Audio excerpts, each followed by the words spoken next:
23rd, 2019. This is a strategic plan workshop meeting of Commissioners Court of Grimes County, Texas. We are at 114 West Bovington. We've called the meeting to order. Second item on the agenda, review and plan for completed projects, update on in-process projects, assign or reassign some or all of the remaining uncompleted projects, and develop plan to communicate to citizens the current status of projects and assignments of the strategic plan. Just a quick update for the viewing world that might be viewing. Grimes County Commissioners Court brought in Sam Houston State University to help us as a county put together a strategic plan. They submitted their data in April of 2016 and July 6, 2016, a meeting was held of Commissioners Court and the process was initiated by Judge Ben Lamont at the time, Commissioner Chad Mallett, Commissioner Dobianski, Commissioner Walker, and Commissioner Gary Husfeld. And assignments were given. To come up to date today, if you look on our website, we'll see that items 1 through 19 have been assigned to different representatives on Commissioners Court. So what I'd like to do, with the court's permission, is at least go through those first 19 and determine where we're at on those based on the court's opinion. And then also we have the opportunity to take a look at items 20 through 67, and if any of those have been completed in the meantime, then we can mark those off the list or do a review or get those assigned to individuals to double check. So I will take item number 1 because it was originally assigned to Judge Ben Lamont, improved two-way radios for EMS, and that was a long-term 4 to 5 year project. I'm going to suggest to the court that that item is about 98.5% complete.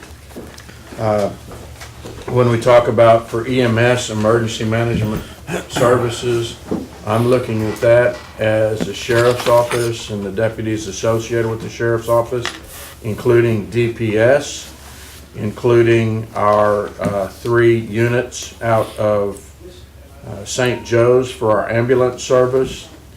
I don't know if the discussion originally, and you'll have to update me, did it include the fire departments on this two-way radio?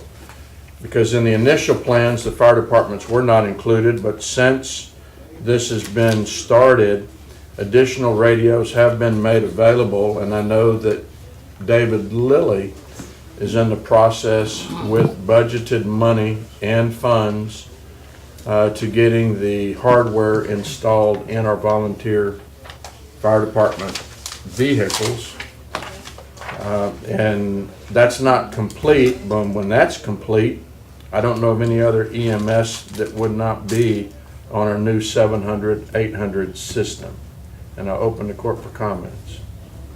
If I remember correctly, they were not initially part of this. We talked about the cost and discussed that with the volunteer fire departments. Right. And the cost per person.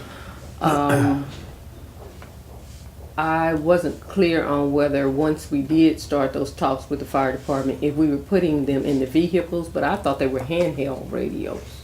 They have both.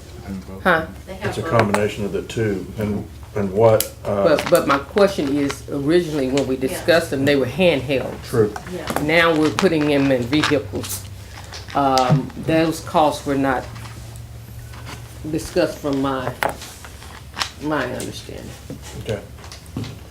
He was looking into maybe trying to get them some radios so that at least one person or one per department. So that was all I can remember as far as the fire departments.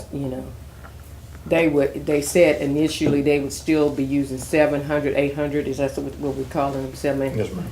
And they would still use the what does it start with? VHS. VHS. And the VHS system has been upgraded also. So VHS has been updated? Yes, ma'am. So I've been told. Okay, so maybe we need to be updated on this, now putting them in the vehicles because that, or the equipment, because I'm concerned. And your concern is? My concern is, I don't recall us discussing putting the equipment in the vehicles. Okay. And I don't know. But I believe part of it was that David Lilly with these towers that are going in, and I think there's some at the LEPC meeting mentioned radios going to the fire departments and Handheld. yeah, handhelds. But they're putting them in the truck at, Mhm. and did I not see a bill for that? I don't know. Yeah, I believe that's my understanding, that there was some installed in the vehicles, and I don't know how that, Or there's going to, I believe he's going to present something to us as well regarding some additional expense. They kind of came up that was unforeseen, but going to come to us about putting those initial radios in the fire trucks or the fire departments. Well, like I said, I would like to be updated on that because all I can recall Like I said, is I believe something's is the coming in that handheld process. I think something's coming in that radios. process. And could you enlighten us as to what you heard at the LEPC meeting? I heard the same thing, that there were some radios installed in the vehicles and that there would be an additional expense. Or that are going to be, haven't done it yet. I think they're I going to think come he to had us done with some, come to us two about some departments. funding it, I believe. But that, without getting into that discussion, I guess I'll reserve those comments for that discussion, but Yeah. But it is a discussion that needs to be had. We sent him a message, see if he's I might- available to come to court. We'll hold on that.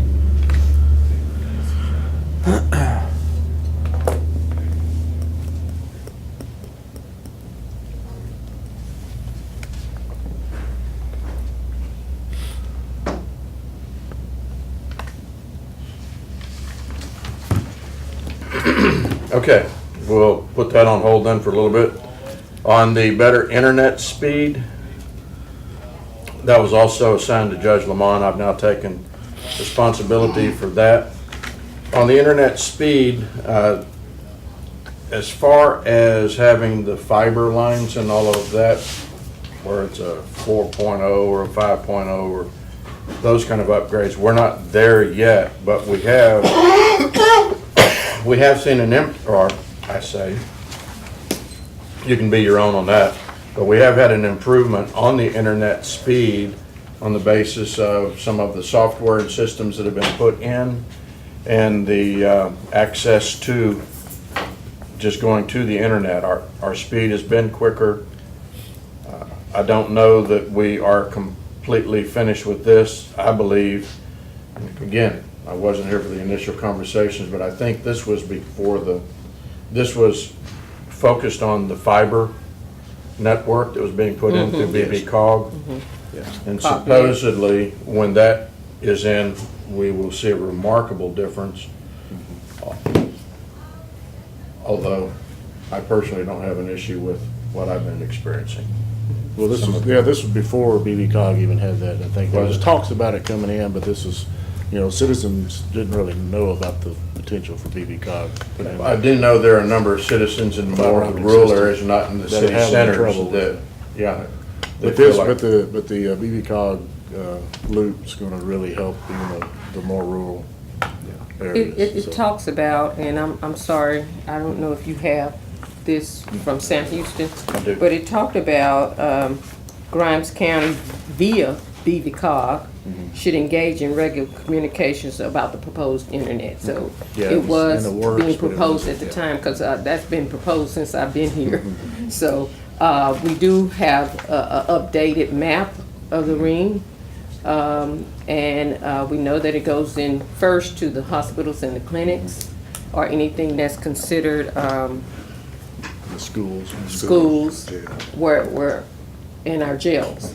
So it is headed now in two directions. It is coming through Navasota, And into Anderson now. and then it's headed back to Bryan and over to Anderson. So it splits off. So the ring is continuous. Yeah, so if it breaks it's one from place, Bryan, it's Bryan to Caldwell, Brenham, back around to Navasota. That was a and little up. hold up in And there's another Navasota. loop as well from Bryan to Navasota, Anderson, Beat Eyes, and back around. And then there's going to be another loop north through Leon County and Madison County. And then the southern loop is just about complete. Mr. Lilly, thank you for being here. We're talking about, or we're trying to do as best we can, an update on our strategic plan items. Yes, sir. We're currently on number 2 for better internet speed, and the conversation at the moment is around the fiber ring. Your knowledge of that is we're through Navasota, are we connected in Anderson or not? That I don't know. Okay. The only part I've really been involved in and aware of is progress on the northern part. Met with the contractor who's going to be installing the fiber hut at the VDIS tower site. And they're running into some issues as far as getting permission to put in a easement to bury the cable coming into that site. But they thought they had found a workaround. They were going to talk to a landowner yesterday. I don't know what the outcome of that was, but they are moving forward. They're probably going to install the fiber hut either sometime early next week, weather permitting, or shortly thereafter. So, Do you have a guesstimate of what, on a scale of 0 to 100% wise, where are they at on completion? I could only hazard a guess. I would say probably 20 to 30%, and maybe higher than that. I know that they've been still working on trying to install cable, up towards VDIS, but they didn't. The main RAP one up Highway 90, they still got cable spools sitting out there. So We received an update at the CETA meeting in November.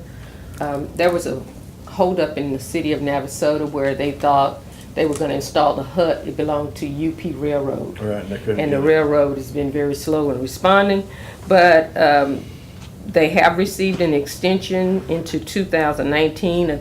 It expires in June of this year, so it has to be completed by June of 2019. So it is for health services. So that includes our schools, like we were saying, the schools, the jails, the hospital, and they're working very hard, Yes. diligently, to get this completed. But I want to say there was a report that was presented at that meeting. I think I might have gave you one, that maybe we could put that online for the citizens to see the map of the ring. Okay. also, Judge, when I went to the board meeting, the BP Wax board meeting last week, Right. Tom briefly talked about some of the progress on the fiber ring also during that meeting, as it relates to possible usage for like a backhaul for public safety communications. But again, I can only hazard a guess on how far they've gotten. I have not really been in the loop on all the installation process that they've been doing. We can talk to Michael Parks, and he can probably give us a Yes, sir.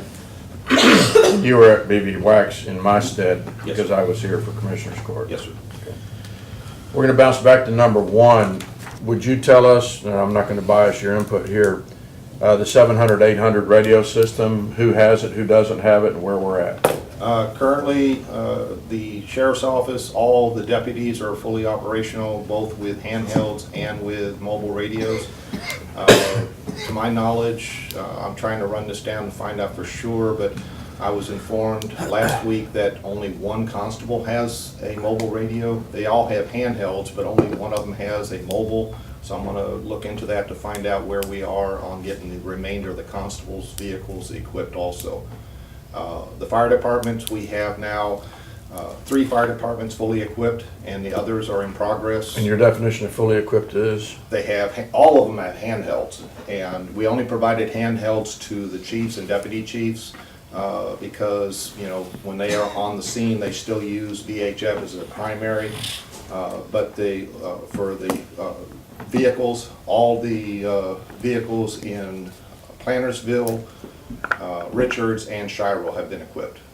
And they are working steadily to get all the other fire departments brought up also. And then the only ones that remain, I do carry a handheld. I don't know if I managed to get you a handheld yet, but if I haven't, I'll definitely get you one. And then getting my vehicle equipped. But I'm waiting for all the other departments to get fully up to speed first. And as far as the equipment itself, Anderson, of course, is fully operational and is functioning. It's doing very well for us. And we are moving forward with getting the Beat Eyes Tower site equipped. The only thing remaining for that site before we can start our project is to get the power. And that should start next week. And then once that's completed, then I have a grant already in place to pay for basically the same kind of six-pack that we put in Anderson. It's going to go at the Beat Eyes site. So hopefully, weather permitting, we'll have everything complete by no later than the end of February. That's my hope. Mr. Lilly, how are we installing the equipment in the volunteer fire department's units? Is that a grant? You doing that No. through a grant? No, that's where there's the item that you guys authorized for me to use for the installing the power out at the Beat Eyes site, the 40,000. I had discussed with the judge to be able to use, since we're not going to use probably only about 10,000 of that, and should get reimbursed for that on top of it, to go ahead and utilize that to cover the cost of getting the initial install done for the volunteer fire departments. Have y'all discussed that with our county attorney? Because there seems a question to me as to about equipment going into equipment that belongs to the fire departments. Yep, I haven't had that conversation. So, we've talked about this in some of our talks, and what the county covers and what the county doesn't cover, and what the funds are used for and what the funds are not used for. So, Right, and our agreement with the volunteer fire departments ought to be dictated by the written agreement that is in place. And if we need to clarify or, refine that agreement, it's fine. But if the concern is whose property does that become after it's installed, and let's say that question is now raised, then certainly it's worth considering putting in our agreement.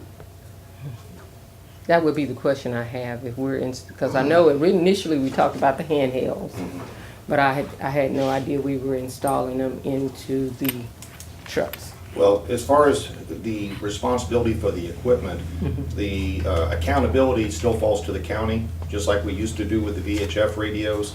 Any grant-funded equipment would actually be maintained as an inventory item, and I always inventory those radios with the fire departments to make sure they have the ones that they were assigned, and if they needed to have repairs done and so on, that was on them to do the repairs. There is I think it's 8 years after receipt of the equipment where they're no longer inventoried, and pretty much all of our VHF equipment has now passed that point. So those are now by default their fire department equipment or sheriff's office. I don't think the sheriff's office still uses any VHF unless they maintain some for backhaul. The same principle applies to these radios, even though the radios that are getting installed, just like the ones in the sheriff's office vehicles and the constables and so on, these were all basically gifted to us by these Brazos County, from the city of College Station, city of Bryan police departments. They were checked over and refurbished by the BVCOG, BVWEX administrator, Thomas Gilbert, and then provided to us basically free of charge. We're paying for the fee to have them on BVWEX though, but they are still in effect, even though they were gifted, they're still treated the same as grant-funded equipment. We maintain, I have an inventory of all those radios, and we do track those. But it's also with the understanding, just like with the VHF equipment, we install them for the fire departments, but any subsequent repairs or replacement, the fire departments are responsible for doing that. And how much are we paying for install? It's running about, an average about 3,000 to 4,000 per department, depending on how many apparatus they have. And are we equipping these in all of their trucks? Yes, all their functional ones. Now, they have some that they don't use, so if there's one that if they have a broken truck or something and they're not using it, obviously we're not gonna put a radio in that truck because they're not gonna be taking it to the scene. Well, I think that may be a conversation we need to discuss. I don't know. Well, all of the things that Mr. Lilly just indicated as far as his policy and how they're gonna be handled, if it's not reduced to writing, it's stuck in his head. And so if you're saying you'd like to see it in writing in the agreements that we already have with the Right. VFDs that we do on an annual basis, then I don't see any reason we couldn't put it in that agreement. I think that For would be a better clarification. practice. Yes, because they're already, it's my understanding that their equipment is their equipment. And if we put Grimes County equipment in one of their trucks, from a technical aspect, in my mind, that could create a problem. It's just better to have it in writing. I would just ask Mr. Lilly to reduce what you just said as far as your policy, what your policy's been, that how you inventory, and potentially when it'll be up to the court to approve, but when the device becomes the device of the volunteer fire department, if that's the case, after 8 years or not. Whatever the policy is that you just outlined, if you'll reduce that to writing, just send me an email. I'll make a revision to the contract to add. Now, again, that 8-year timetable per se was only pertaining to Homeland Security Advisory Council grant funds that bought equipment. In this case, again, no Homeland Security Advisory Council, no Homeland Security grant funds have been used for these radios. But there is an element, again, where the county still has responsibility for these radios because we are paying for the fee to have them on the BVWAX network, what we call the membership fee for each radio. And for that reason, in fact, I'll put this in that statement that I'll send to you, John, that I would recommend that we maintain accountability for these radios unless a radio breaks and it's removed from the network and the fire department elects to buy their own. Those radios still have to be approved by BVWAX and they can't just buy any radio and just start speaking on the 7. It's not like VHF. They have to be approved and included in the inventory for the number that we have, a specific number that we're authorized, that we have now that are functional. And if we increase that number or change that number, it has to be approved by the BVWAX board. So I would recommend that whatever policy that you institute, that it include that wording, something to that effect, that these radios will be maintained by the county and will remain county property. Well, what But are we paying for It's the responsibility of the fire departments BVWAX? to pay for any repairs to them. Because if you're putting them per truck, is that a per unit, per truck cost for the Yes. BVWAX? Yes. Each radio, whether it's a mobile radio or a handheld radio, each one of those are a part of that count that we pay a fee to have Like them on the $23 or BVWAX. something, subscription for each radio. Yeah. Per month? Or, And it changes, as more counties come on the network, that price goes down. Right. But in fact, we weren't a major contributor to BVWAX, to be honest with you. We're a kind of a small player as far as number of radios, but it actually has shown a slight decrease in the overall cost for all the member radios. But again, the fact that we're responsible for that fee, and that will stay that way, it has to be a member of the BVWAX to be able to do that. The fire departments will never become a member. Navasota, the city of Navasota, just recently, last week, got approved to become an associate member basically under the county. We will function as the full member on their behalf, but they are now considered but that's the whole city, that's not just the fire department. So like I said, I would recommend that whatever policy you do institute, that reflect that language, that these radios are the property of the county. And you'll work that up for Mr. Yes, sir. Foltz? Okay. Just for clarification, what's the value, in your opinion, of having fixed mounted radios in the fire trucks versus the handheld? Or They need just to the have handheld? both, because what's gonna happen, and kind of give you a little background as you have some time, bear with me. This has been a steady progress, or steady process that we've been going through to move into BVWAX, and it's taken years to do it. And there was a considerable amount of pushback from the fire departments over this, because they were concerned that we were taking away or doing away with VHF. That's not our intent. I've made it clear to them. In fact, the county, the Commissioners Court, and the judge authorized, prior to you coming here, Judge, your predecessor authorized $145,000 in our budget to upgrade our VHF. So I've made it very clear to the fire chiefs, we're not doing away with VHF, but all of their partners around us, Waller County, Montgomery County, soon to be Madison County, all of our neighbors are using trunking radio for their primary channel for emergency response and fire response in a lot of cases. And for our guys to be able to communicate with them, let's say we have a major incident where they call in assistance from these other counties to come in and help us, or they get called to go and help these other counties, they need to be able to talk to each other.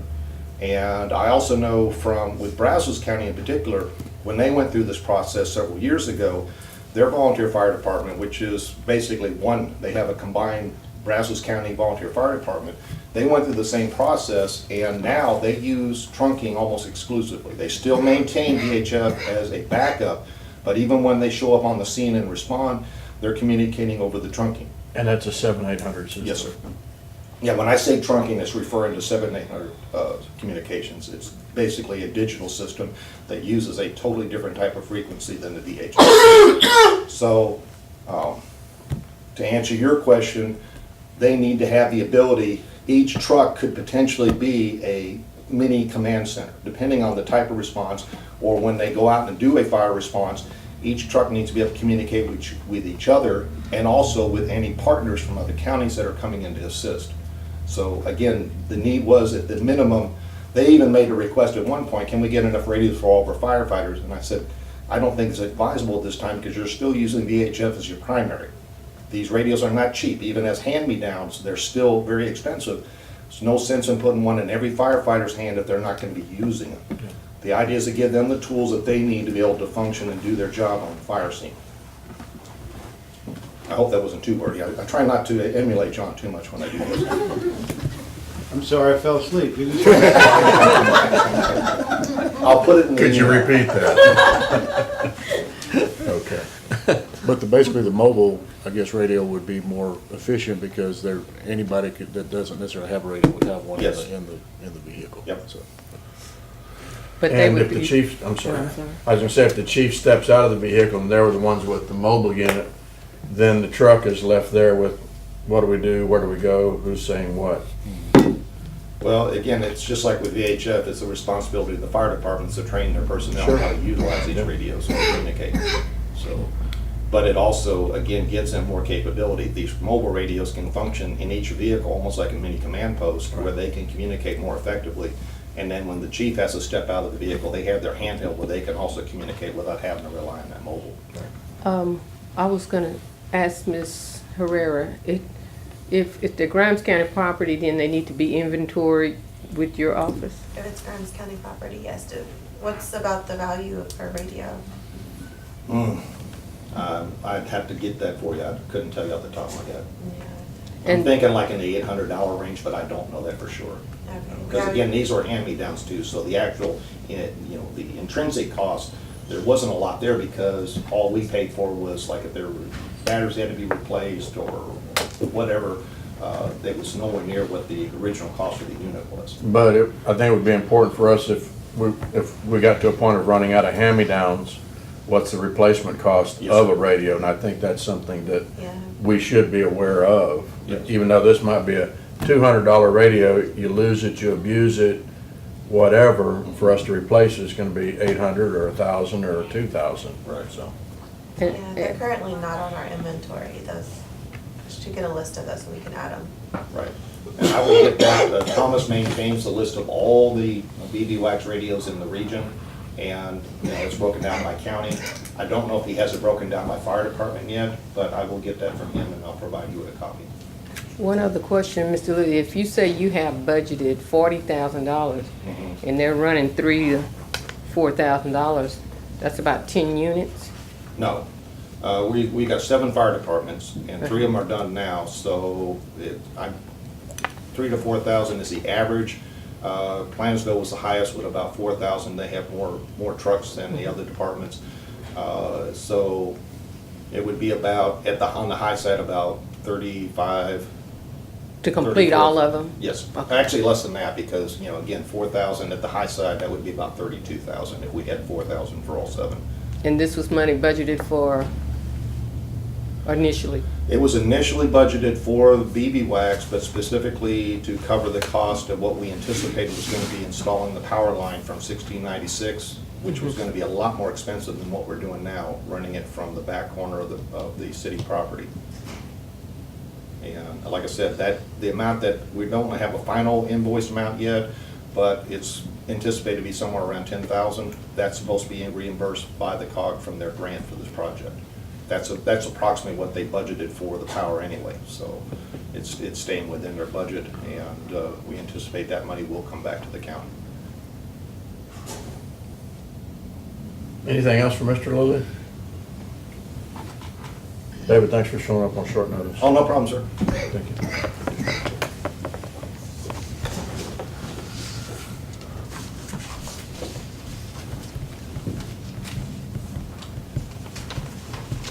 Well, I go back to number one and say that from your initial strategic plan thought process, or what it was incorporated, I believe we as a county are about 98.5% done.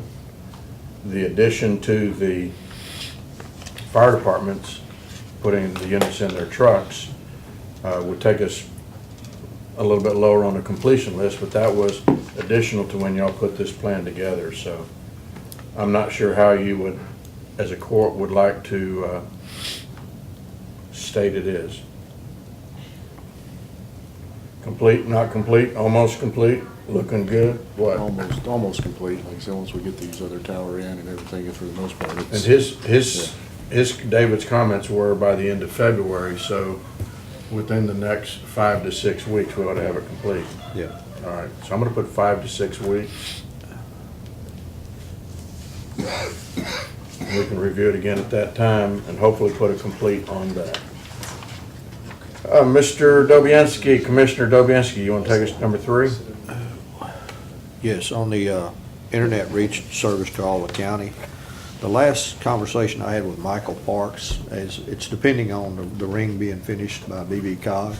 The last time he and I talked, he said there were a couple of companies in Bryan College Station area that are interested in possibly tying into that and moving it out to the rural areas of the county. I haven't visited with him recently about that, and again, that hinges on the completion of the total ring. And what did you say number 2 was? Did we, because we kind of jumped back and forth a while ago, so.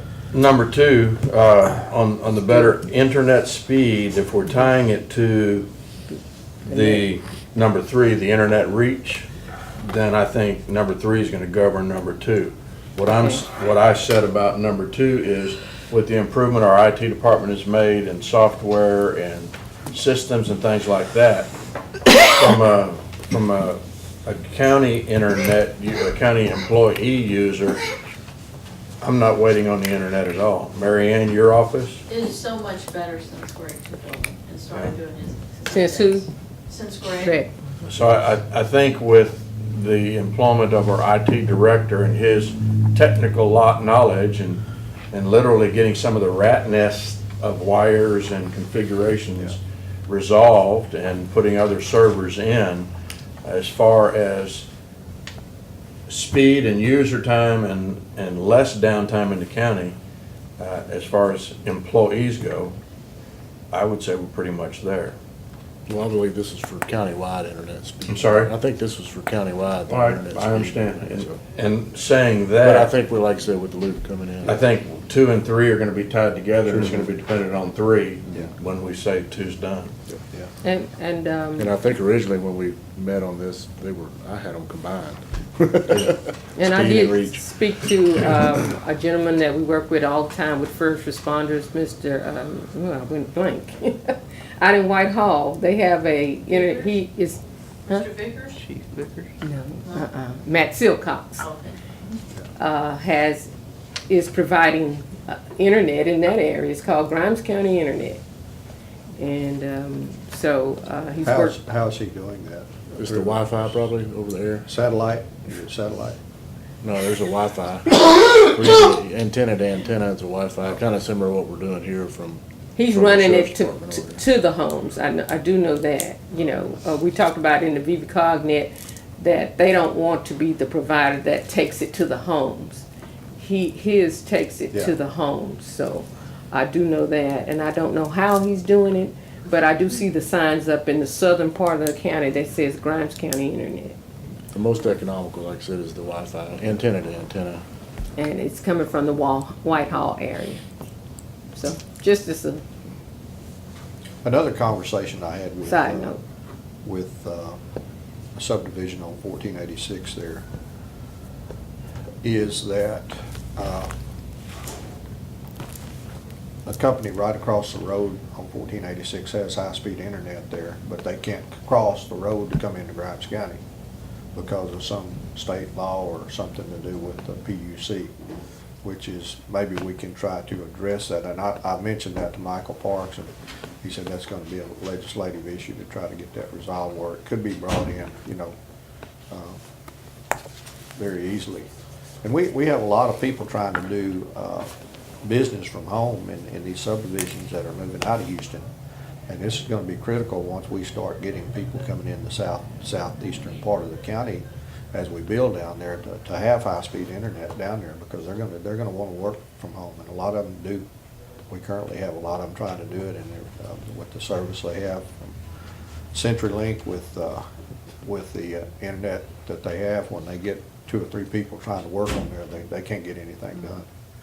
Well, I'd like to add to what Mr. Parks also explained at that meeting. He said they are now working on an economic development grant to get the ring to High Point Elementary School, which now takes it south. Yeah. And from there, they're hoping that once it reaches High Point, that providers can then tie in on the southern part of the county once we come out from under the federal mandated that it go to health facilities first. So he is working on that currently, and so we hope that they're able to get that grant. Can I ask a question? So this ring, this fiber that they're talking about, after, it's my understanding that after all the health centers, the schools, the jails, and all of them are on, then I thought the counties were gonna be able to get onto it after they had it implemented, all your government agencies. And then after that, they were gonna be able to possibly have providers tap into it to go to the rural areas or whatever. Is that correct? That's pretty much my understanding. Yes, it's, Okay. but they're gonna have to pay, and the more Sure. people on it, the less, the lower the rates are gonna be. Sure, I So they're understand. trying to get as many people tapped into it now as ready to sign up as possible. And so I guess my question is gonna be is that once all of the business, I say the counties, the healthcare providers, all that are all on the line, is it gonna still be enough to be able to Oh, yeah. Oh, yes, wing it yes. out to the, The capacity is tremendous, Okay, Marianne. good. And they've got a lot of extra fiber in there. They only Yes. need just a Yes. couple of fibers Okay, to good. power what they need. I think they're putting 48 for healthcare and 48 to providers, good. strands or whatever they call them. They're anticipating companies coming in and buying from the ring to distribute to the county, out to the rural areas and other counties. Because the COG cannot do that. They can't, as a government entity, they can't compete with businesses trying to provide internet reach, to my understanding. But they said they're willing, ready to, start, instead of spending a lot of money wanting to, at least recoup their expenses. Yeah. As a college. Said 24 strands will be for purchase. That while they're putting that in, it made sense to go ahead and put the ring in so that when providers when they were able to sell off parts of it, the strand was there for them to use. This was a 3-year project, and we're with one extension that takes us to 2019. So.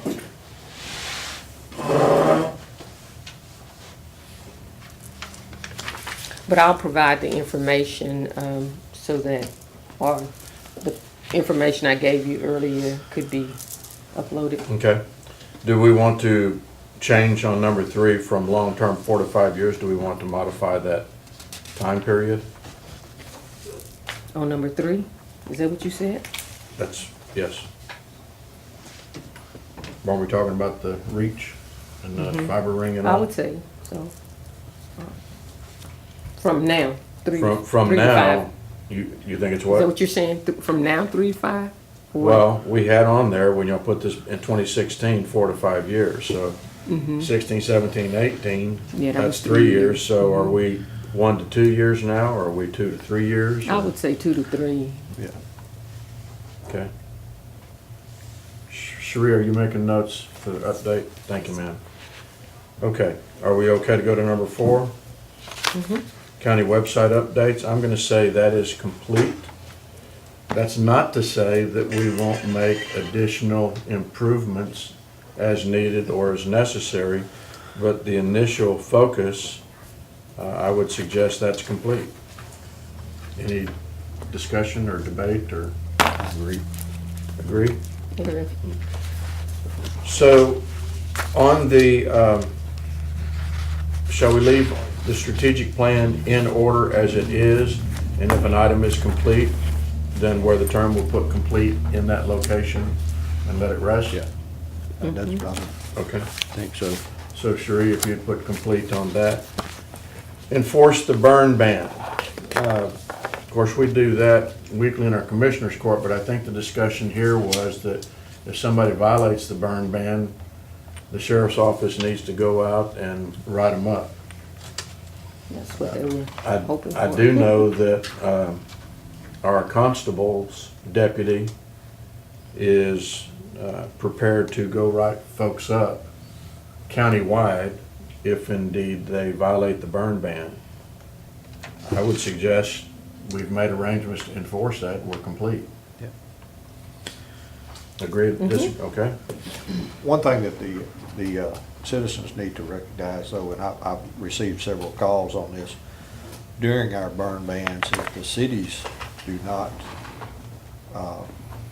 put in a burn ban, they can burn within the city limits. Right. Todd Mission, I received a lot of calls from residents down there during our burn ban that they were burning campfires out in the Renaissance area, but we have no control over that unless it's outside of the city limits of Todd Mission. Oh, does a campfire qualify? Yes. For a burn ban, yes. If you have the burn ban on, Any yeah. exterior fire. We had Even the a biggest fire- fire, one of the yeah, biggest even an fires we open had in the fire county pit. started over a barbecue pit. Yeah, it sure was. But that's really not, I guess, a ban, a barbecue pit is if it's enclosed, but it's Yeah. any, I open guess fire that's what I'm pit, that's thinking. considered. You can barbecue during a burn ban. Yeah, hopefully. Heaven, this is Texas. Well, one of the specific recommendations that was made was posting burn bans clearly on the website to improve awareness, and that is currently It is being done. done. We also have the signs at all of the entrance to the county, and we also, of course, it might not help somebody in Todd Mission, but we have a flag that Al Peeler will now put on the flagpole, not the courthouse flagpoles, but over here on 90, we have a flagpole. When the burn ban is in effect, that flag goes up to kind of catch people's attention, so. Most city limit signs have a burn ban Right. sign on as well. But for the listening public, it is on our website, and it is also most of the time on the sheriff's department's website. Yep. Okay. I'm gonna suggest we're On complete. Facebook. On number 5. Commissioner Dobianski, would you talk to us about number 6? Yes, we are currently trying to set up a meeting with Animal Shelters of America for, to sign a contract with them to start plans for the shelter.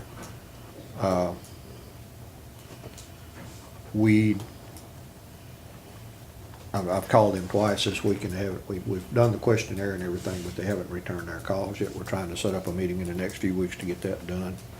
We're also gonna be starting some fundraisers, and we'll have some press releases on that shortly. We do have 5 board of directors, and we're working towards that. Okay. Do you have an adjustment to your long-term 4 to 5 years? Let's see, we're in year 4 right now. probably need to add a year to that, I think. From now, within 2 years, hopefully we'll have it done. Okay, so 0 to 2 years or 1 to 2, I guess is the right way to put it? Yes, 1 to 2. Okay, 1 to 2 years. All right, anything else to add on that? No, that's all I have. Okay. Unless you all have questions on any of it. Is this what are we classifying this a county shelter? No. Okay. It's a 501c organization set up to privately fund the operation of the facility. It will be built on the county property over at the jail, and we have kind of had an agreement with the court as we brought before that you all would accept this once we get in, and that's other things that we're working towards getting done. Because we can utilize the labor of the inmates over there to work with the animals. I just want to make that point because it was saying county. We have Yeah. gone to all of the cities in the county and asked them if they would support the shelter. And we are gonna go back and ask them for some monetary support. And I will also be asking the court when we do the budget, as we begin to move into the construction phase of it. Because the cities are gonna put money into it. We will not have an county animal control officer from the beginning. It's gonna be a drop-off shelter. And we're not trying to put any of the facilities in the county that are currently doing this service on their own out of business. We want to work with them. We've also sent out invitations to work with those people and have had meetings with some of them. We haven't met with all of them because some of them would not come to the meetings. So we want to stress that we're not trying to put any of those out of business. We want to work with them to take care of this problem, which is a huge problem. Thank you, sir. Let's go to number 7, digitize county records. Vanessa, Madam County Clerk, do you want to update us to where you're at on the county Sure. clerk records? Yes, sir. We're probably about 30% Complete. done. My last conversation was that we are ahead of schedule, and so it was initially going to be a 3-year project, but it now looks like we may conclude in about 2 years, and we're halfway through the first year already.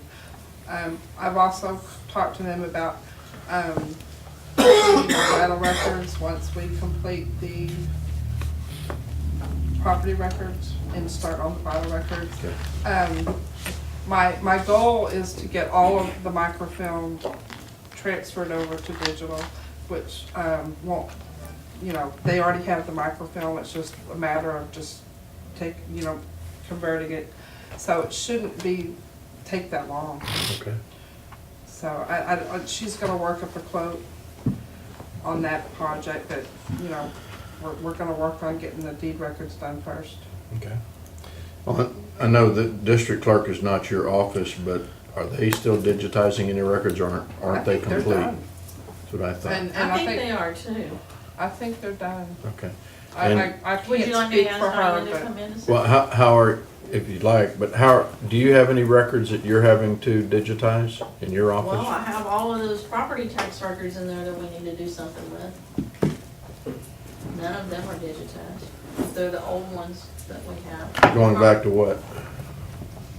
Starting from about 1980, or really 2004, all the way back to, I have some 1800 records in there. And the need for having those records is? Because people come and look when they have an issue where they can't find a deed or they can't find where it was recorded. They come into my office to look to see when was the last time that person paid property taxes on a particular property. Had a lady in a couple months ago. We were digging back in the 30s and 20s. That doesn't come from your office, Vanessa?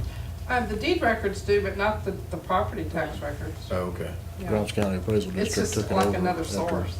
That's what I'm saying. Because I mean, it doesn't, my records just show when's the last time they paid tax on it. And when the, you know, so they kind of get an idea sometimes of what year to look out for a deed. You Okay, know, like, so, yeah. to see like when it changed hands? Okay. You made a point, so are these old records you're talking about prior to the Grimes County CAD being established? Yes. Yes, mine are all prior to, and those tax rolls that I have are permanent records. But some of them, I mean, some are in good shape. I mean, up to about probably I'm going to say, maybe up to the 30s. Everything from like 40 on to 2004 are in good shape. All we need to do is digitize those. But it's the ones from the 1930s back that are really, they have to be restored before they can be digitized. Are they in book form or are they on microfilm? They're on book form. Okay, so you don't have any microfilm, I have no none that I know of. right? But your office doesn't collect the fees. Yours is through fees that are collected, and yours is not through fees. This would be something we'd have to budget for. Well, yes and no. I've been doing some research, and part of the county clerk's fees and part of the district clerk's fees were supposed to go, they were supposed to keep part of it for the records and part of it was supposed to go into, for county-wide records. And I don't think there was everything ever divided it. So the county clerk always had her funds and the district clerk already had their funds, but there was nothing left for anybody else in the county. So once those departments are done, I'm asking Ms. Brzezinski this, then are those funds then available I for? would think so, because we still continue to collect those fees, so those, you know, those funds are still gonna be coming in. And we do get, you know, a monthly report on that. So it That's is something you're possible. looking into though? Yeah. I'm trying, I've been working with the auditor. Yeah. Okay. I guess I'm being simple-minded on this.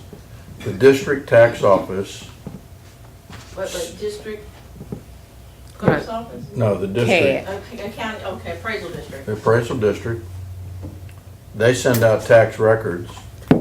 They know when the taxes were paid the last time, don't they? Currently, yes. I But don't, these records that are in my office, they have no record of those.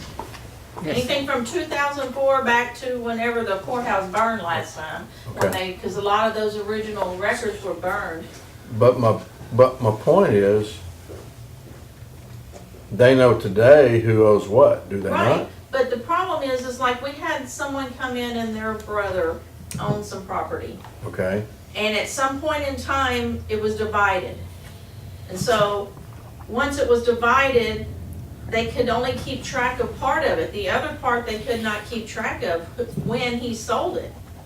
They had no deed records on that property or anything. So she came back into our office, and we were able to go back and look that in like 1931, I believe it was, both of those properties were on the tax roll under his name. In 1932, they were not. So he knew between 31 and 32, something happened with that property. And that's what they were trying to pinpoint it down to when it actually changed hands, or when it was taken. and why do they need to know that? I don't know. It's their request. I think it's Mr. Foltz, litigation you- as far as to who owns the You're property. kind of a land guy attorney. Do you know why they would need to know that, sir? Any number of reasons, yeah, any number of reasons. And since, excuse me, while he's asking you that, the appraisal district was established in the 80s, is that correct?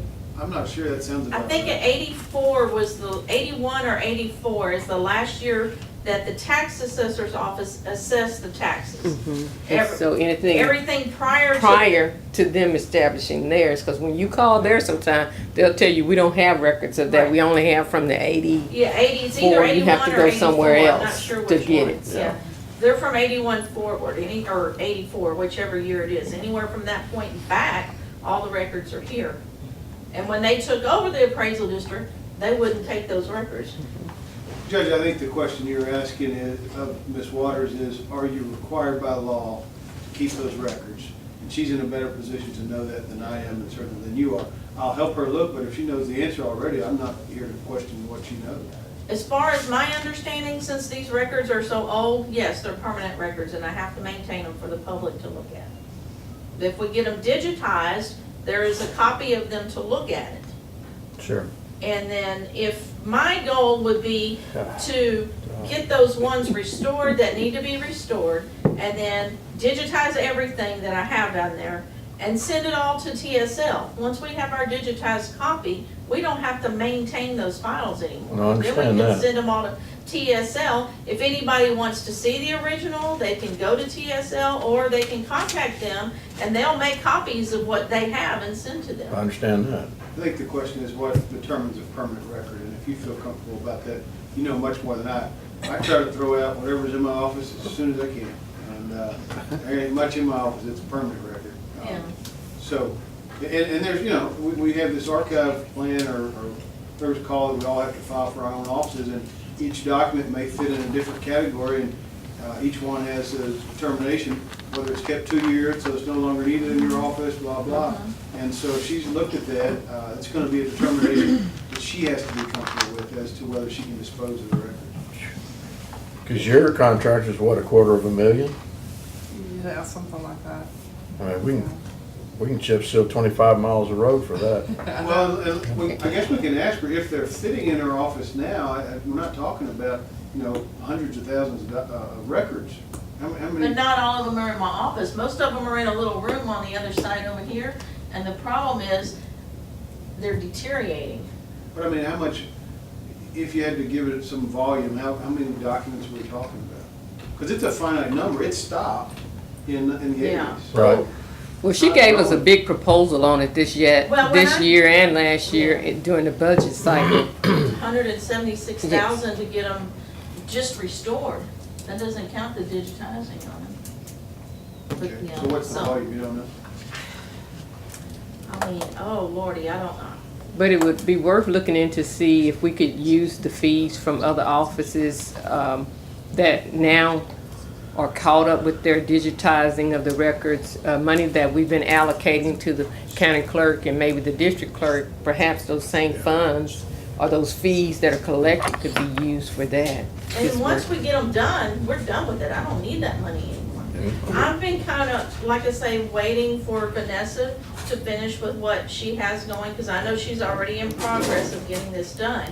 And once she finishes, maybe then whatever's left over, we could look to see if we could use some of that to do this over. Vanessa, when do you think in years you'll be done? I would hope to say 4 years. 4 to In 5 4 years you're done? I'm hoping to be sooner than that, but I'm gonna be generous. So if we Say 4. tacked you behind that, then we're probably looking at another 1 or 2 or 3 years.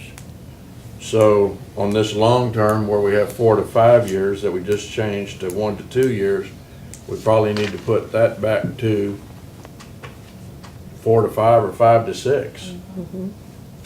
Yeah. Are we in agreement to do that, Court? Yes. I do wanna Some add, things are just ongoing. I know. Well, it's one surprise after another. There is Goodness. one thing that I did ask Diane LaFleur about that is not digitized, which I think should be, and that's all of their immigration and naturalization records that are housed in her office. Those are not digitized. Do you know how many that is? Or? I don't know, Let me it's see. said 3 or 4 books. Can you go ask? It's like 3 or 4 books. 3 or 4 maybe. books isn't insurmountable. It's when we got rooms full, it seems like it's never ending. I do recall having that conversation Y'all have any more with her. surprises? No? The We- note attached to number 7 in the strategic plan specifically addresses the county clerk. Yeah. So do we need to That's it, modify right? that? Okay. Well, I know that's those are the comments, that was the office that the concern was generated out of. But I think once we've started looking at the county clerk, the question comes up, what about the other offices where we have records that we are required to keep? I mean, I like the county attorney's office, get rid of it when it comes in. I didn't say Fine. that. I said as soon as I can, Okay, as soon as I can. Question for good me? morning. Good morning. We're talking about the strategic plan, and we're trying to update or get our head around digitized county records. All right, your county records are done. What about your immigration and naturalization? That's just still in the books. Okay, how many books is that, or how big of a job would that be to do? I don't know. I mean, I'll have to look. Okay. I'll have to- Well, we're finding that Mary Ann has records back here that need to go, and we're talking about digitizing records, and Commissioner Cox is saying, when this was put together, we were really just talking about the county clerk's records. But if some citizen looks and says digitize county records, that doesn't say county clerk records, it says county records, and if you're sitting there with a 3 to 4 year supply, and you're sitting there with a 1 to 2 year supply, and you're not sure, and if we do them in succession of one another, then are we looking at 7 or 8 years on completing this project versus the original 4 to I don't think it 5? would take that long to do hers, those naturalization records. Yeah, I don't have that much. I mean, I'm thinking it's like one book. It's just a couple books. Yeah, it's. I would say maybe 6 months tops. I don't know. I mean, I'll check, but I just think it would be a good idea, just in case something happened to those books. We'd have a digital well, we record just spent a of it. lot of money to have all those books rebound. Oh, you did? Well, that's good. I mean, before my time. Yeah. I didn't Okay. do it, but it's been done. Well, would you take a look at that between now and budget time, and if you think that's something that you need to pursue, maybe put a cost factor together with that, and Sure. we can look at it? I'll see what I can come up with. Thank you very much. Okay. Any recommendations from the court on what we put on that? In Or do we want to progress. put digitized county records, i.e. county clerk? Was that the initial intent, or, and I'm not trying I to, don't have the original. I'm not trying to modify these and make them incorrect. Well, I would say if we're gonna really legitimately try to digitize county records, that we need to probably include everybody, and it just takes however long it takes with the amount of money that we can Let's come leave up the to 4 to do. 5 years as it is. Agreed? Yeah. Agreed, all right. One of the things as we do this, I don't think we need to go past 5 years because we're in the process now of kind of relooking at the strategic plan, and that's what we discussed in In the initial and plan. then in the initial plan, that we would come back and look at that. So we're redoing it now, and we're looking at 4 to 5 years. When we look at in 4 to 5 years again, it may be 3 or 4 more years that we have to do that. So we're continuously working on it, and we do that also when we do updates in the court. We're letting people know where we're at on different aspects of the strategic plan, so. Okay. Let's go to number 8, promotion of county-wide events. That would be Commissioner Walker. All right, we are, thanks to the efforts of Ms. Cherie Wagner and prior to her, Michelle, and our IT director, we now have a calendar that has all of the information for countywide events on it. The calendars on the website include the court calendar, community events, Chamber of Commerce, and the City of Navasota events. So you're able to click on the links for the city and the chamber, and it opens into a new page. You're also able to submit inputs to our county secretary, Ms. Wagner, and then she then inputs the information into the calendars. On top of that, they're all broken down into categories such as the food banks, the churches, the schools, Grimes Health Resource Center, meetings, and Commissioners Court. And you can print it out and you can click on the link. So I would say it's complete. Awesome. And thank you, Ms. Vanessa, also. Okay, so we'll mark number 8 complete. Number 9, enforcement of weights and loads on county roads, Commissioner Dobianski. Okay, we have in place a weights officer through Precinct 2 Constable's office, and he is working on that. We haven't purchased the scales yet. We're looking at setting up a meeting with the Road and Bridge Department. The first thing we have to do is put weight limits on all the roads before we can start weighing the trucks. And so we will wait to purchase those scales until we get that in place. That's something that's gonna have to be done through the Road and Bridge Department. The constable is currently stopping trucks that are on our county roads. and they're also writing tickets, speeding tickets along the highways, especially in the school zones. Constable Blake told me Saturday night that they had some that they stopped in on 105 going 91 miles an hour in a school zone. It's, you know, it's very important that we have them out there. And not only do they stop them, but the sheriff's department's been out there stopping them. I've seen the sheriff's department out there stopping the speeders right through that right there at High Point Elementary. And he's not only working in precinct 2. If you have an issue anywhere in the county with trucks tearing the roads up, call them and they'll get out there and work on it. In addition to that, I want to encourage each and every one of you commissioners, as you travel the roads and you see damage on the roads, let's get pictures of it. I got a call Monday on County Road 215. They're renovating a processing plant, and they have been pumping water out of a pit that they have in there that's running down the road out there. So I go out there, and I took pictures of that a couple of weeks ago because I'm trying to set up a meeting with them to get reimbursed for the damages on that road, and we will get reimbursed for it if we have to take them to court. Synergy transfers the company. I went and took pictures of it before I went and talked to them, and they said they weren't pumping water out of there, but I've got pictures a couple of weeks ago when they had 2 pumps running in there, and that's 6 inches of water running down the road, you know. So they can't argue with pictures. If you have damage in the road, take the pictures. If you can, get a picture of the truck. During Hurricane Harvey on 215, there we had a water truck coming out of there the day after it stopped raining, and going into pick up the water that he was picking up in that plant, he was cutting ruts in there as deep as 8 inches, because I've got pictures of that. And then I caught him coming out. I didn't know he was still in there, and got a picture of him in the truck. You know, so we've got to be vigilant on that. And the pipeline companies are really, with the weather that we've had for the last month, are really tearing the roads up in precinct 4 and my precinct 2. But they have paid some money to the Road and Bridge Department. When they get through, we will assess those roads and get the damages paid for.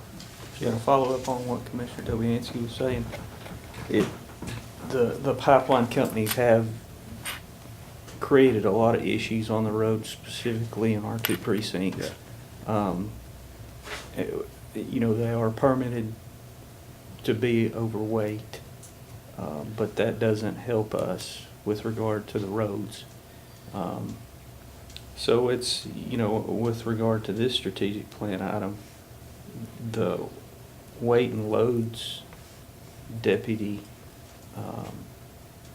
I'm hoping will curtail some of that stuff. I mean, they're running up and down the roads at high rates of speed with heavy loads, and you know, I'm certainly understandable of their necessity to get their jobs done, but at the same time, we have to look out for the county's interest and the residents that live in the area. So, with regard to pictures, that's, matter of fact, Commissioner Dobianski encouraged me to go ahead and start taking pictures. So I'm sure at some point those will come back up and we'll have this discussion again.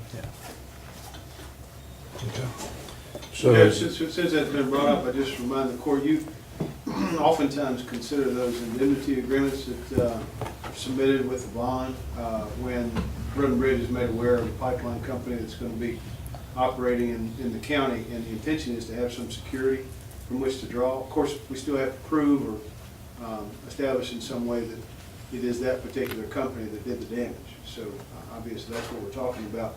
But it used to be that there was no requirement of any security, and there was disagreement, I think, about whether we could require pipeline companies to do that. As Commissioner Cox has pointed out, there's some significant amount of discussion by the AG on the statutes that exist which do not permit the county to enter an agreement, require a bond for trucks that are overweight, 80,000 plus 8,000 tolerance. The only remedy is for them to have a permit from the state for which they pay some minimal amount of money, and we can make a claim against the bond that they post with the state. So a couple of things we can do, but there have been some improvements in the past few years. I think maybe it started, I think Harry has been the first that's been insistent upon having those agreements in place, and so there has been some improvement. Yeah, and going back to the weights here, that may be an issue that we may need to discuss it, not necessarily now, but at another meeting with regard to the bond amount, because they're only required to put up $100,000. And I can tell you right now that some of the damage that I've seen on the roads, that's just a drop in the bucket. Now granted, they are doing some things to mitigate that, but at the same time, I don't think it's fair to us, I don't think it's fair to the road and bridge guys, or the taxpayers to have to foot the bill for them just tearing up the roads, basically, is what they're doing. Yeah, and we started these meetings back in 2015 when CenterPoint Energy came in with the idea of putting that power line in. We met with them numerous times before they started construction, and made an agreement with them that they would pay the damages on the roads. And totally from CenterPoint Energy and Cross Texas, we got, I think, over $1 million out of those two entities with the bridges they built and the materials that they put on their roads. And back then, we said that we were gonna go out and videotape these roads before they started working on it. We did that, and when they finished, we went back and videotaped them again, and they brought them up to the standards that they were at the beginning. And I know Mr. Harry's done that with Magellan Pipeline. They've went out and videotaped that. And I've been taking pictures out in your precinct out there on 405, 406. Whenever I go through there and it's tore up real bad, I'll stop and take some pictures of it. So, and I know that you've been out there looking at it, and that's what we've got to do to document, what they are doing to our roads. Do you want to, on the term, do you need to change the dates, say we're complete? What is your thoughts, Commissioner?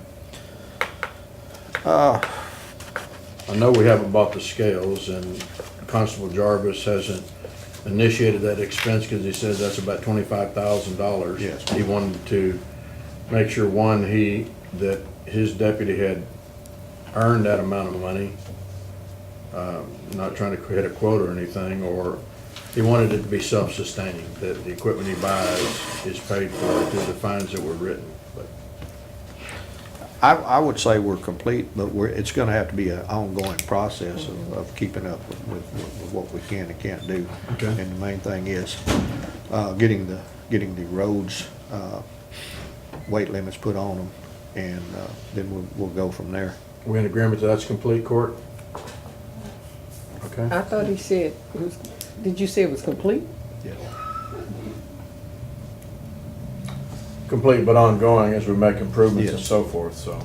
Okay.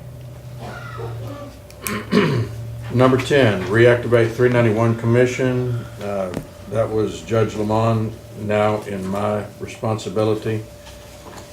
Have talked to a couple of the cities. I haven't talked to all of the cities, but unless we get a city that's willing to be a part of that with us, my understanding, that's not going to happen. If the county can agree to, we need a city to agree to, and then we need a third county entity, which could be a school district, etc.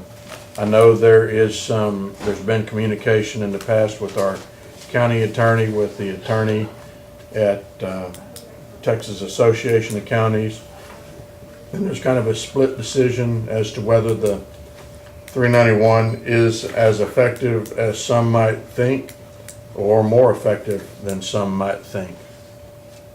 But currently, there's no cities that I'm aware of that wish to participate, and that makes this issue a non-issue until we get a commitment. Or is anybody on the court aware of any city that is willing to restart 391? I would just say that most of the cities you have now all have new aldermen or councilors. right. So I don't know at what point they were checked with, but Well, I would encourage commissioners to check with cities in your precincts and ask them, are they interested in the 391 commission, maybe enlighten them to what it is, and then ask if they would like to be a participating member. And we can go from there, but. From my perspective on this issue, when I ran for office 5 years ago or 6 years ago, whenever it was, I ran on the platform that I would work with the cities, and we have done that. I went, and with the 391 Commission, I went to every city in the county and contacted every city in the county when they lost Todd Mission on that. Could not get anybody to serve on that committee. Right. We have since then worked closely with all of the cities, and I think all of you will agree, we worked closely with them, just like we did this morning with Todd Mission and helping the communities. And I think they feel that the way that we have handled the county business is sufficient without having a 391. They don't want the burden of having to do that. And when I came on as commissioner, they were hounding me to when Pam passed away, to get on that committee. I was a new commissioner 2 and a half, 3 months into my term, and I wasn't going to take that on because I had a lot of other things that I had to do. And previous to that, there was a lot of bickering in the 391 Commission, and mainly over the 249 road. Right. And And high-speed rail too. yeah, and the high-speed rail, and they worked with the 249 Commission for years, and actually didn't make it, from my perspective, didn't make any progress in that. When we started working with the legislature and TxDOT after we took office, then we were able to get some things done because we worked with those people, and we're continuously working with them right now. Judge and I have met with TxDOT numerous times about 249. We will continue to meet with them throughout the construction process. So, I feel like unless the cities come forward and say they want to do it, that, like he said, it's a non-issue. That's my perspective on it. I think that when the 391 Commission was in place, there was a question as to whether we saw Texas Associations Council their legal opinion, and I think I saw y'all talk about this. I know Ms. Hutsfield did in his bid for office, and it was a question about whether the commission can coordinate activities with state agencies. They thought there was some misinterpretation or misunderstanding that it supersedes the decisions of the 391 Commission decision would take precedence. But there's some question there as to whether or not that does. Did I say that correctly? Jim Allison, he talks about whether or not entities that have orders of something different than what's already been designated by the governor, Right. COGS, I think is the things we would be looking at. Do counties have the ability to say, we're sufficient size to create this commission? And his conclusion is there's not authority, not legal authority to do that. Now, there are certainly people that disagree with his opinion, but as you point out, Commissioner, the word coordinate is used several times, and you have different folks who have different opinions about the effectiveness of 391s, and specifically Waller County believes that the 391 there was very effective with the Trans-Texas Corridor. Some people would say, no, it wasn't the 391 that killed it, it was, backdoor deals or lack of money or various other things. Based upon your own experience with your own 391 or the ones that you've dealt with, I think each person has their own opinion as to their effectiveness. One point I wanted to add to what you said, or what all of you have said, if this were to be created, keep in mind the statute provides that at least 2/3 of the members of the 391 have to be elected officials of the entities that are joining to create the 391. And Judge, you said there were 3. My understanding is only 2 entities are required, but if 2/3 are required, you can get the impression that 1/3 should be other folks, people that are not from those entities.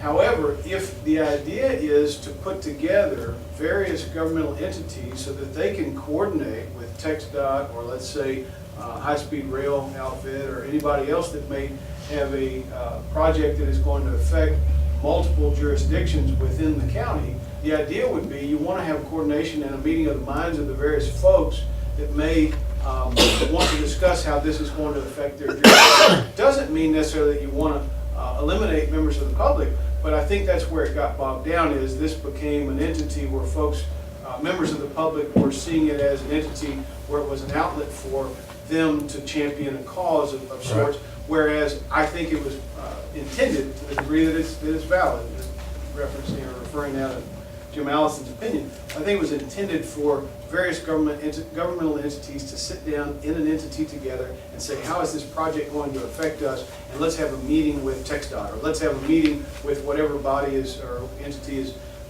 coordinating the project. Let's sit down and have that discussion and coordinate how this is going to impact our various jurisdictions. I think somehow that got off track, and that it became political hammer, political problem, political issue, and now, of course, you have various entities that aren't really sure how to see this thing. And I say all of that to say to you, I think that's how it's intended. It's an opportunity for governmental entities to participate in one unit together, have an opportunity to sit down on a regular basis and say, how is this thing going to affect us?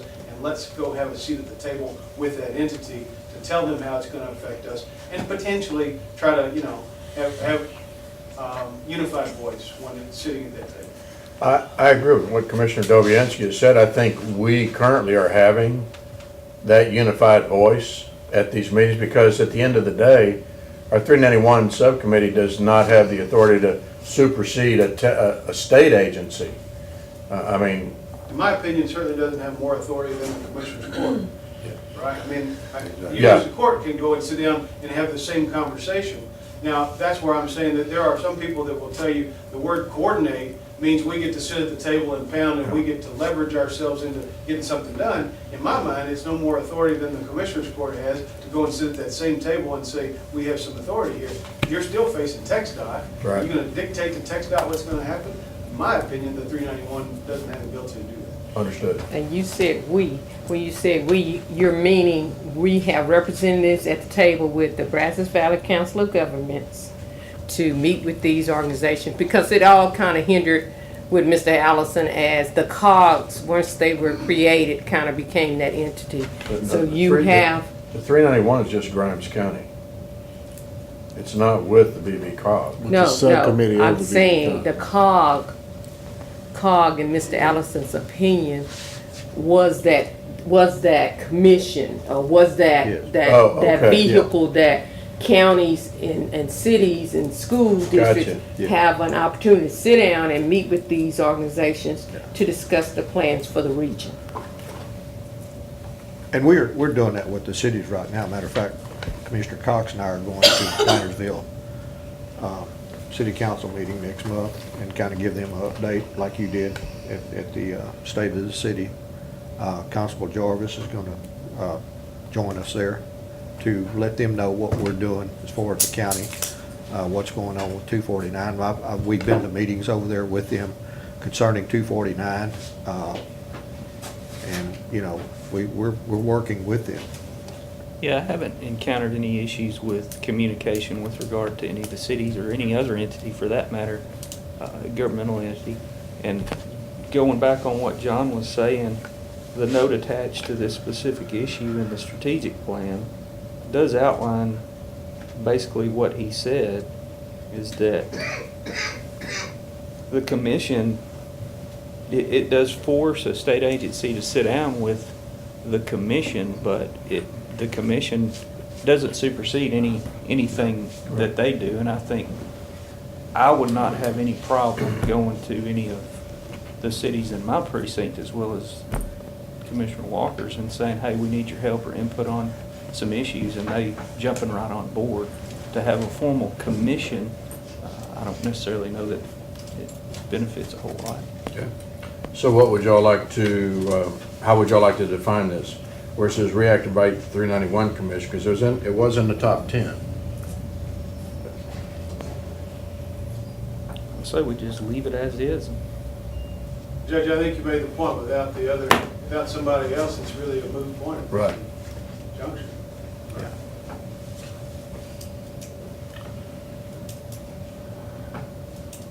Remove it from the list, Judge. That's it. I mean, that's all you can. If we're not gonna do it, just Put on their pending entities that are willing to serve, we can't, TBD, to be determined.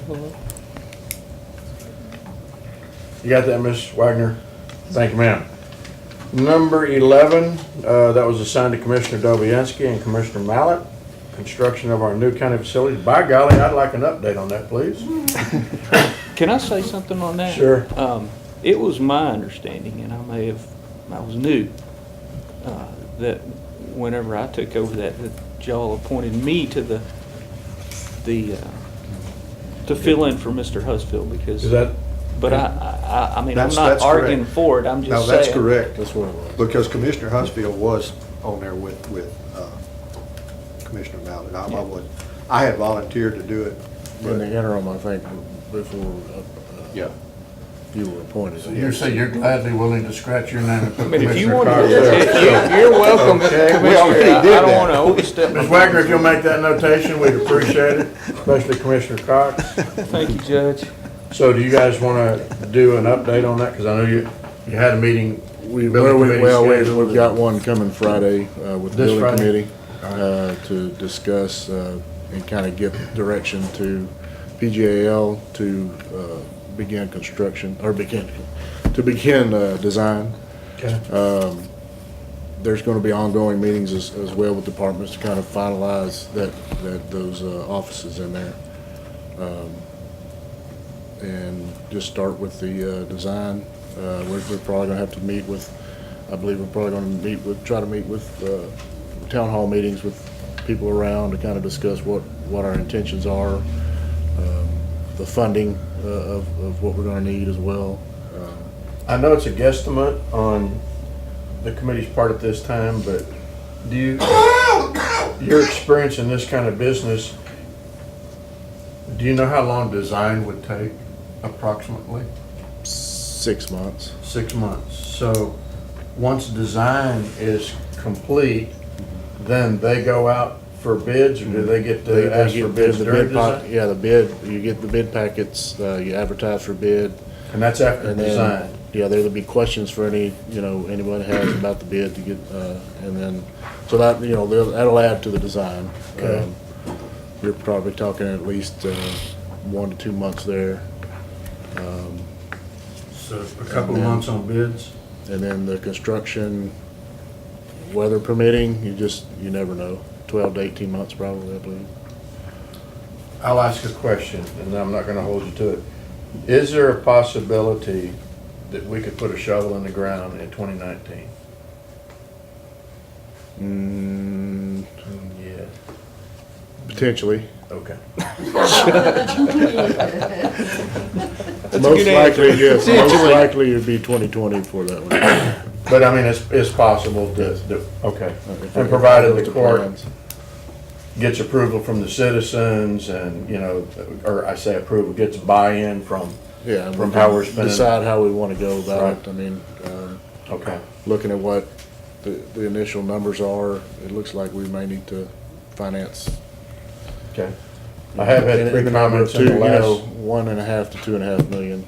I've had 3 comments in the last 2 weeks that, and these are all 3 citizens, they said, we're gonna oppose having a metal barn built. Their comments, I'll leave that with you. We're definitely, that's part of the facade and everything we want to make sure to iron out with what kind of looks we're going to look for, so, Okay, so y'all are meeting Friday? yes. Okay. And then y'all, Judge, well, I guess at what point can y'all, once y'all have that meeting, because Commissioner Walker's left out, I'm left out, Commissioner Dobianski's left out, but we all have obvious concerns about what the committee does and moves forward. And I don't know, maybe our county attorney has some advice on how they can keep us updated without it being a closed meeting or open meeting or anything like that, but. I was planning on bringing it to the Commissioners Court because I think we need to decide what kind of steps we want to make as far as, letting the public know what's going on. Here's our design, here's our time frame. Here's, Excellent. potential. And you'll do that for the funding court we when you might know? need. Yes. Workshop, For the workshop. Oh, workshop. workshop. Judge, with regard to the metal building, it's hard for me to bite my tongue on this issue. Whatever is in the best interest of the taxpayers, what we will build. Oh, absolutely, absolutely. I'm just saying, I had 3 citizens say, they're not in favor of a metal barn, and I just passed that along, so. Gotcha. And there's neat little things you can do with the metal Sure. building and put the facade on there where it doesn't even look like that. Well, I talked my wife into living in a metal barn for 11 months, but that's all, as long as she wanted. Okay, so, construction of new county facilities, do we put that 2 to 3 years, 1 to 2 years? I'd put 1 to 2. 1 to 2. You have that changed, Ms. Wagner? Yes, sir. Number 12, Commissioner Walker, you're on deck. More EMS. More EMS. The citizens, Those are her books? Yeah, she just wanted to show y'all that's what she. Okay, well, we're done with those. That's easy. Thank you.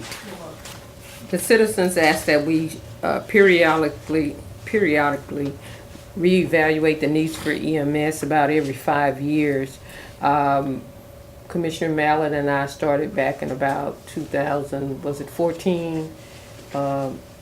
If not 15? We started about 2015 evaluating the reports that we received from St. Joseph and from St. Joseph. Previously, Commissioner Finke had been over the person who oversaw those services from our EMS providers in St. Joseph. And she was assigned that through my predecessor, Mr. Julian Melcher. So in once we started looking at the reports, we realized that perhaps they spoke in a different language than we spoke because we had a hard time understanding reports when we saw 8 minutes response times in a county this size.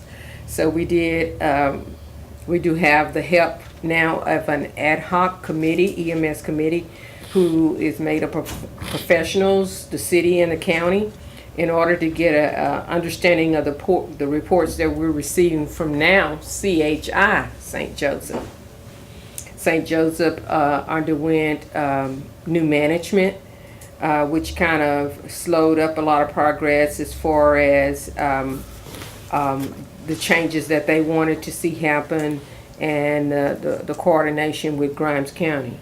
We are currently reviewing reports and making adjustments in the production of these reports with our county dispatch office.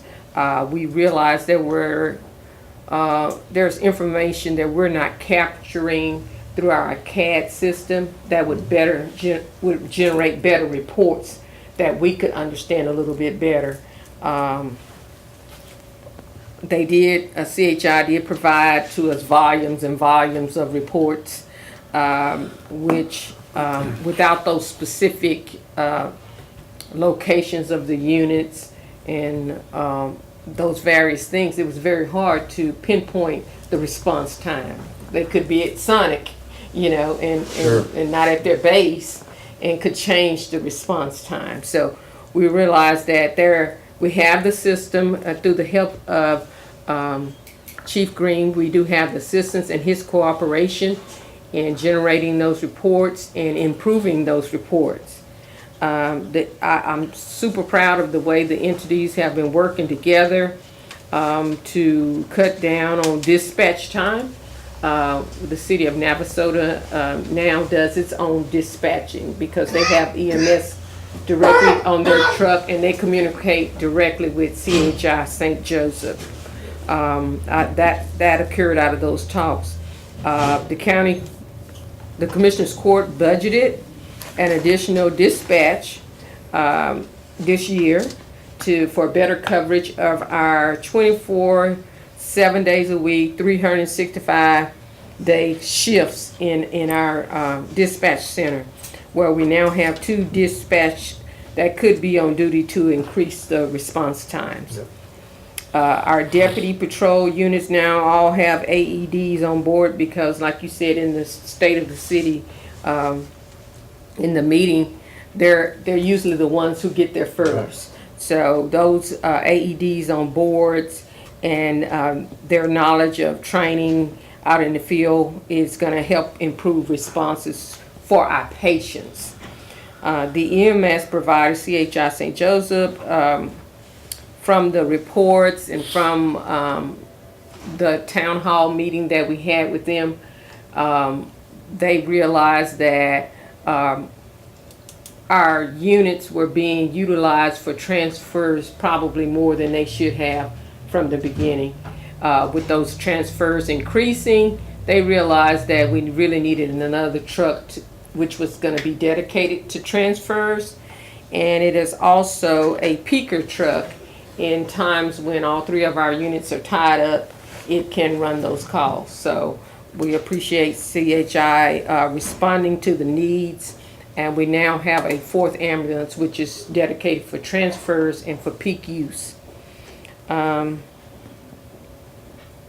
currently reviewing and in talks with CHI to consider our current and future demographics to determine if the EMS capacity should be increased, and the placement of those EMS units in the county.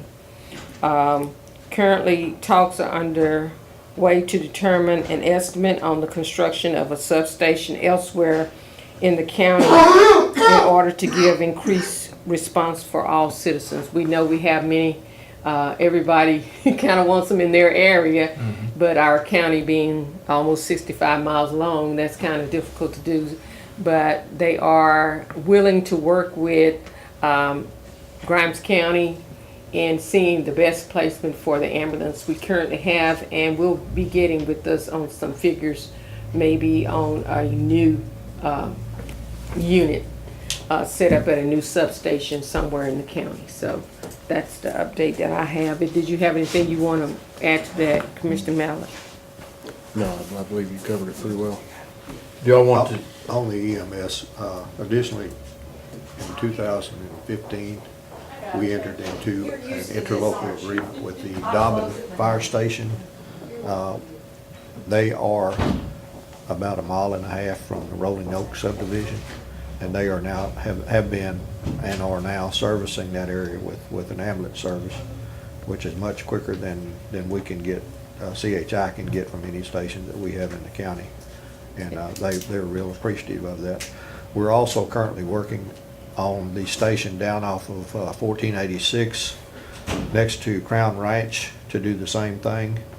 Todd Mission Fire Department and that fire department over there is working on an interlocal agreement, and Cat's involved in that with myself in trying to get the ambulance service set up for them in that subdivision also. So. Thank you for reminding me of that. I forgot to add that. We do have mutual agreements now with, I think, Montgomery County, Yes, as to if you're in need of helping to walk a patient through their crises until the ambulance gets there. They do now come on the phone and walk you through if a patient is having a stroke or a heart attack or some unforeseen disastrous kind of incident. They're there to help comfort and walk you through until EMS can get to you. I know that we talked about our EMS services, but through the cooperation with the EMS services and the county and the city, we also have the first responders who are out there working diligently for us, and their input has been valuable to us.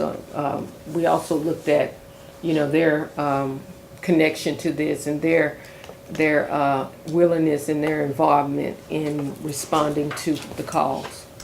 well, and just one more addition, I didn't hear you say it, you might have, but we've added 11 AEDs in county properties. Did you mention No, I that? didn't mention So the we have AEDs added in 11 county. AEDs throughout the county in different county properties, so that as our public comes in, gosh, we had 100+ people for jury duty yesterday, and I guess back today.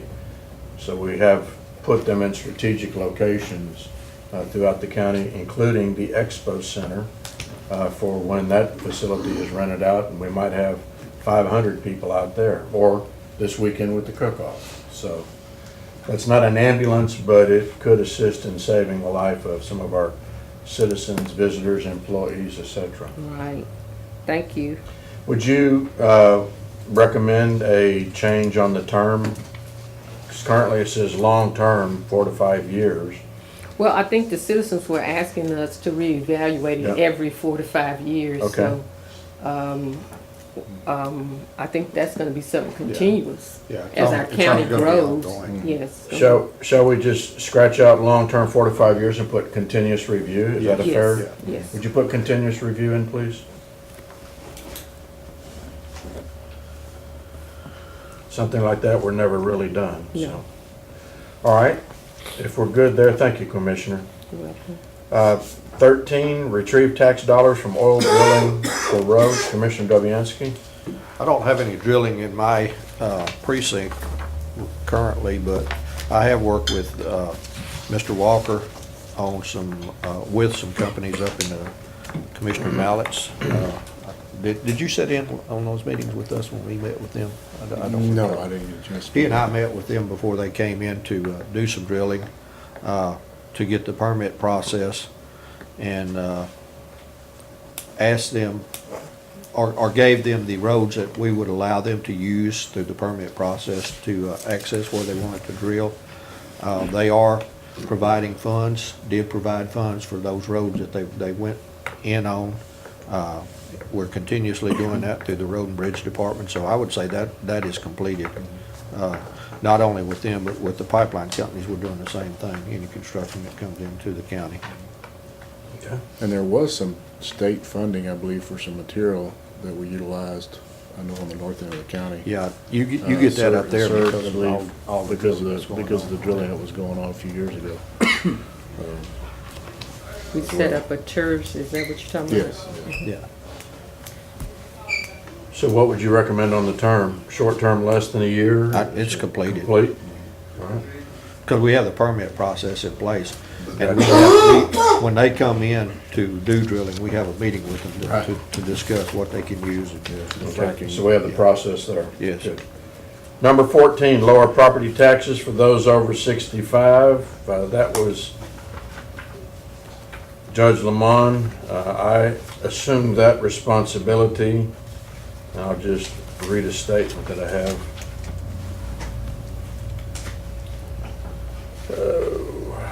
The property taxes in Grimes County are frozen for individuals over the age of 65. I think we all know that. You can go to the Grimes County Appraisal District. You can look at grimescad.org for more information, but if you're 65, your taxes are essentially frozen. So, What taxes though? Because you have school, I think well, your value, I mean, your valuation of your property can go up, so that would initiate an increase in the amount of taxes that you pay. But But the rates are frozen. But as far as if we're at 53 now, if we bumped it to 56, those that are age 65 and older, their rate would not increase. Mr. Foltz, is that the same on school? School taxes are the same, are they not? That if, I believe it's the same, Judge, but to be honest with you, I just don't know. yeah, I'm pretty sure that even if they increase school taxes, what's currently there remains the same. And I'm over 65, so I should know, but I don't know for 100%. Barely over 60. I might need to go and check that. I think one of them We can review. continues. One of them continues. One's frozen, one continues. So each entity has the ability to set their own. I'll talk to the tax office on that.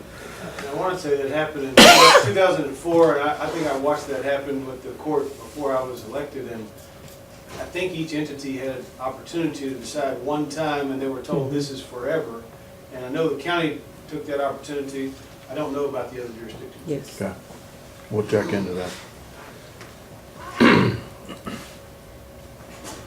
So, I guess we'll put T, B, D on that, but certainly we would know.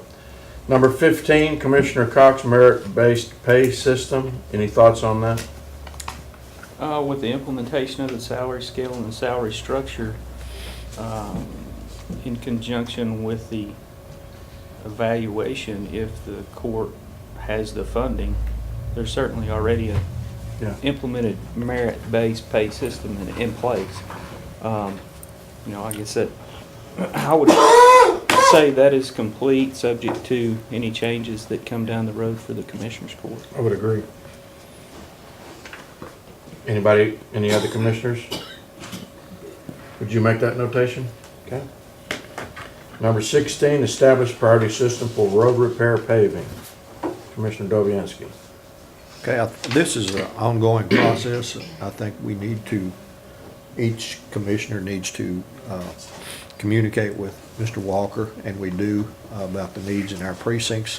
We have a list that's been developed, but one road in particular in my precinct, County Road 208, has had a lot of building that's going on. There's a lot more houses, residents back there, and even some businesses back on that road that I think needs to be reevaluated as far as a priority list, where it is on that list of being paved.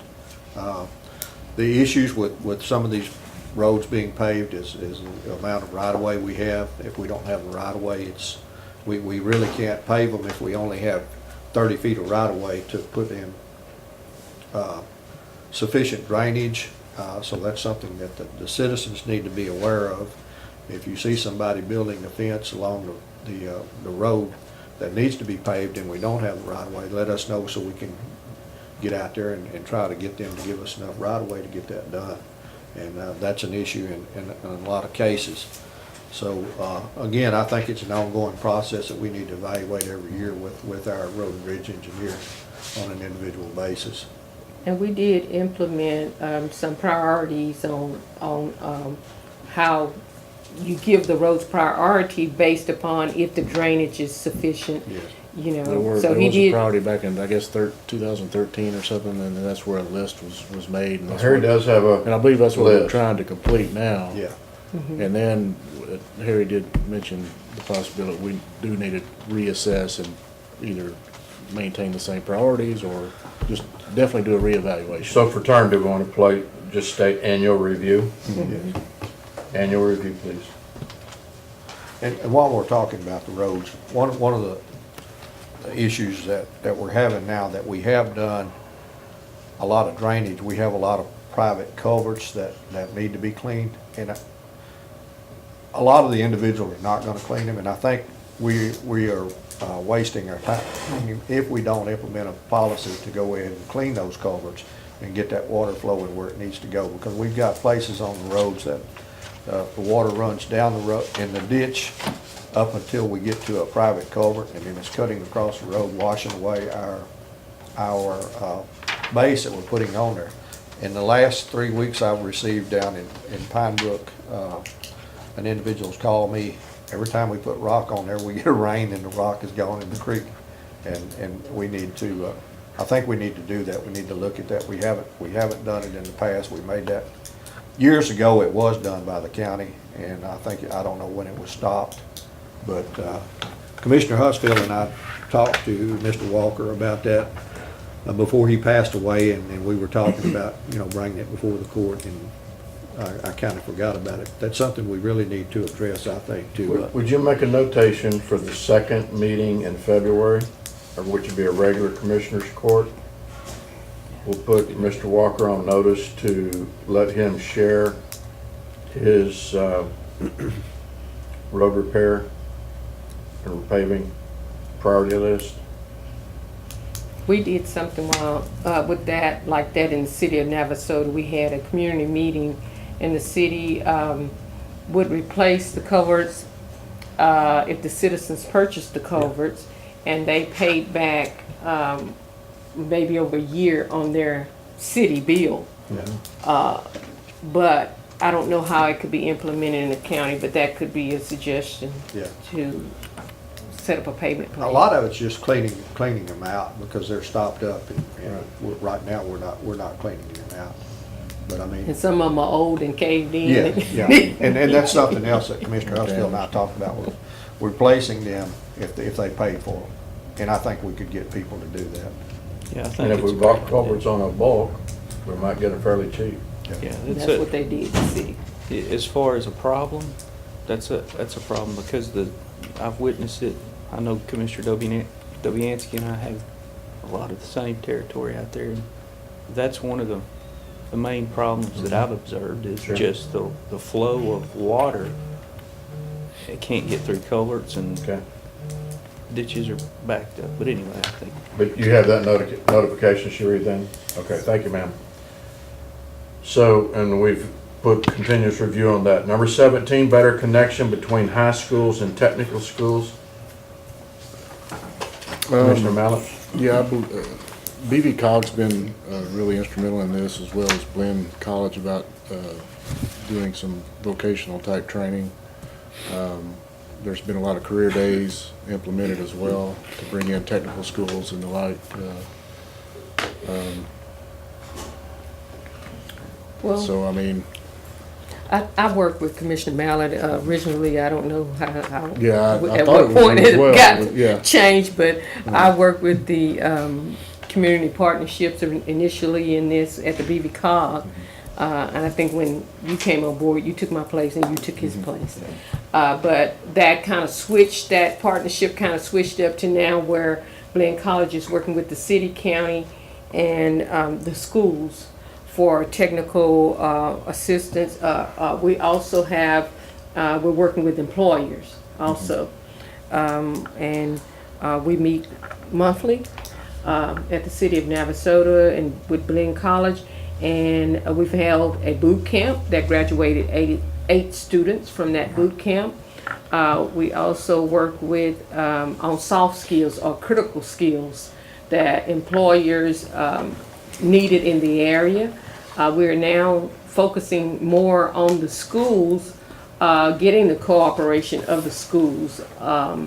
Like you spoke to earlier, schools are now focusing more on career readiness and technical skills for students once they graduate. So Glenn College is ongoing in that effort. They want to be partners with everybody to make sure that happens. We're also setting up schools at various employers such as Evolution, Eagle, is it Eagle? The pressure. Eagle company. Pressure Company, and those companies have come on, welcome us to use their facilities for training, and we're just working out the specifics in that. And hopefully in the year, is it the school year beginning September 2019, we're hoping that we'll have some plans in place for the local schools to have participants in the programs. As I mentioned earlier, Johnny McNally, David Yeager, and I met with Superintendent Scott Bean here in Anderson a couple of weeks ago, and they are putting in the programs. Glenn College is going out to a lot of the smaller school districts and setting up these programs. The key to it, and I did this back in the late 90s when I went to work for Wyndham School District, certification makes a big difference in the programs that we have. When these guys get through the certification, they can get out. We had offenders who got out of a welding class and went out and made $25 an hour right out of prison. They were hired because they were in need, and it makes a big difference in that. These kids that graduate from high school can get out and they probably can make $35 an hour now as a welder. That's a tremendous amount of pay just graduating out of high school. Same thing with the CNA programs that Glenn has. They have 3 levels of that. The industries will come in and donate equipment for them. The school districts also get double credit for that. That's something that that they need to know. There's probably additional federal funding for, I would hope, for equipment for them to, build the facilities that they need. But again, like the CNA programs, I know probably the hospital and some of the nursing homes would donate some of the equipment that they need to, for instance, like a hospital bed and things that they would need to train these kids to complete these programs. And again, the certification is a key to it. If they get that certification, then they're employable. Yeah, Well- so, Oh, go ahead. just following up on what you said, I know that the Navasota School District, NISD, recently passed the bond election and they're going into phase two. And one of the things, or some of the things that they're doing in that phase two part of construction piggybacks on what you're saying, Commissioner. And they're going to have certifications for auto technicians, cosmetology. They will have preparation for nursing to go out and take the exam once they complete. They're actually going to have a hospital room built into the facility for training purposes, and they will offer certification in welding, horticulture, culinary arts. So it seems as though this strategic item is very important to what's going on in our county and our communities right now, and it's a great thing to see. And it was just a matter of, on here that it said the strategy most favored was teamwork and efficiency to address better communication. And I think that communication is happening, everybody's at the table, so that's a good thing. And this is vital to our economic development because we've got to have the workforce if we're going to entice people to come in with businesses to Navasota and Grimes County. We've got to have the trained workforce to be able to fill those positions that they will create. I would suggest on the term we put continuous review with Yes. kind of the mind that we're complete with the initial, but I put continuous review if you're in agreement. Yeah. Sure. All right. Number 18, build stronger communication across all county services. Commissioner Walker. Okay, I talked to Miss Lucy and just got an update from her. When we first started this, we work with our HR department, and we've been having instructional and educational seminars here.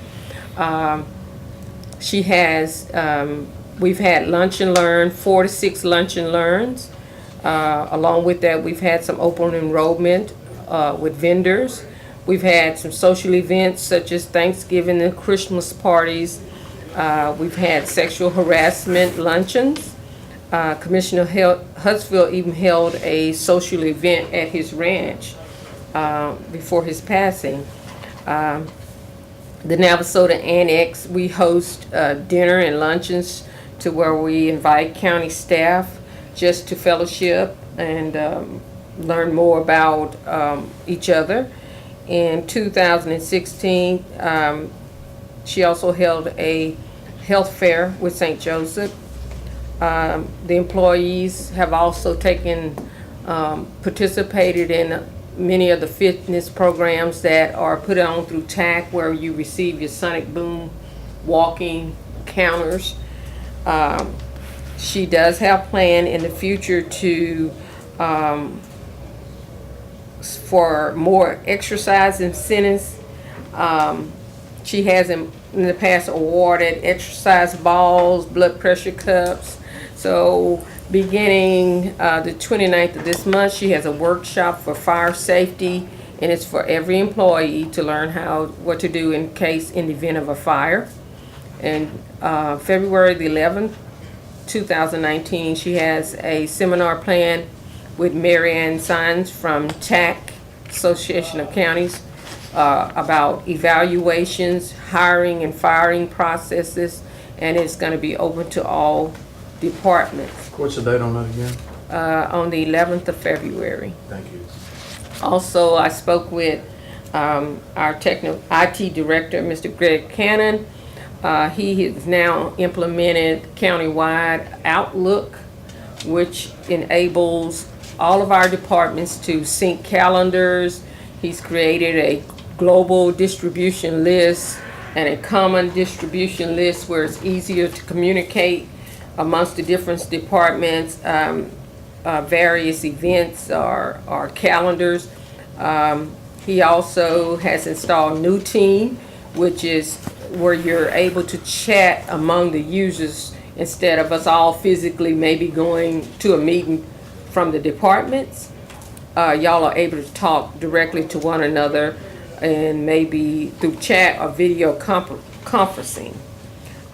He put on an educational workshop about antivirus and spam and teaching us the what to watch for and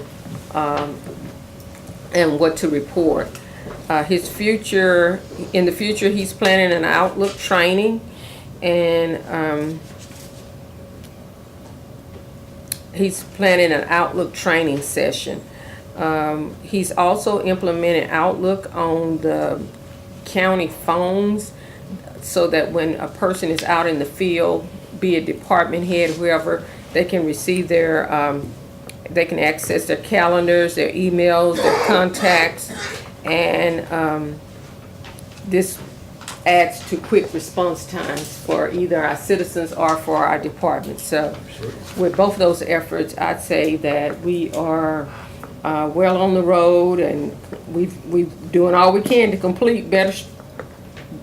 build stronger communication across all our services. So I would say the initial effort, you're complete with that. yes.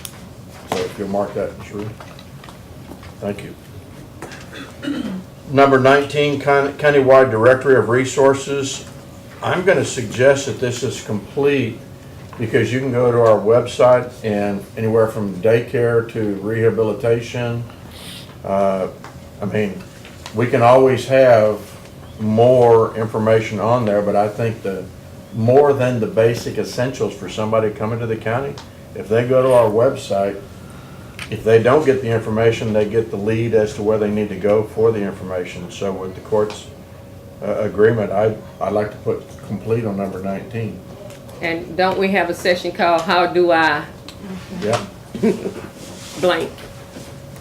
It doesn't have anything on how to get rid of feral hogs, so I've already checked that. Trap and shoot. Yeah. Trap and shoot. All right. I'm a doctor. So Michael. that concludes those that have been assigned. What I'd like to do with the court's permission very quickly, I have, in my opinion, determined some that are complete, and I'd like to bring those to the court's attention, and feel free to agree or disagree. On number 20, subdivision codes -- zoning and enforcement of the codes regarding development, I believe that is complete. Because the court has put, number 20, y'all have put the subdivision codes in there and what we can and can't do within the county, what we're legally allowed to stipulate. I feel like that has been done, and the enforcement of, as you're talking about, Commissioner Dobianski, taking pictures before and after, talking with vendors and getting bond money in here and making sure they know.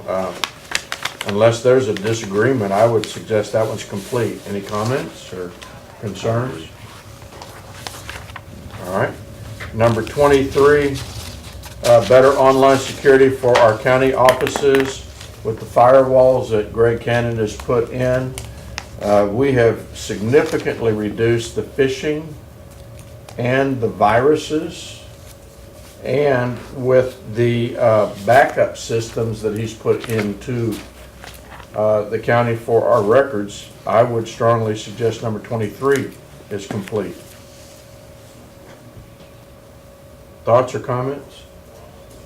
Yeah, with all IT stuff, I think that's an ongoing thing, but I Yeah. think the implementation of what he's done so far, that The would initial, qualify as yeah. complete. I'm going to jump to number 31, provide better software to county employees. I'm going to suggest that's complete with his implementation of getting everybody on Windows, Windows 10, Okay. and what he's done with Outlook and so forth. Can we back up 1 second?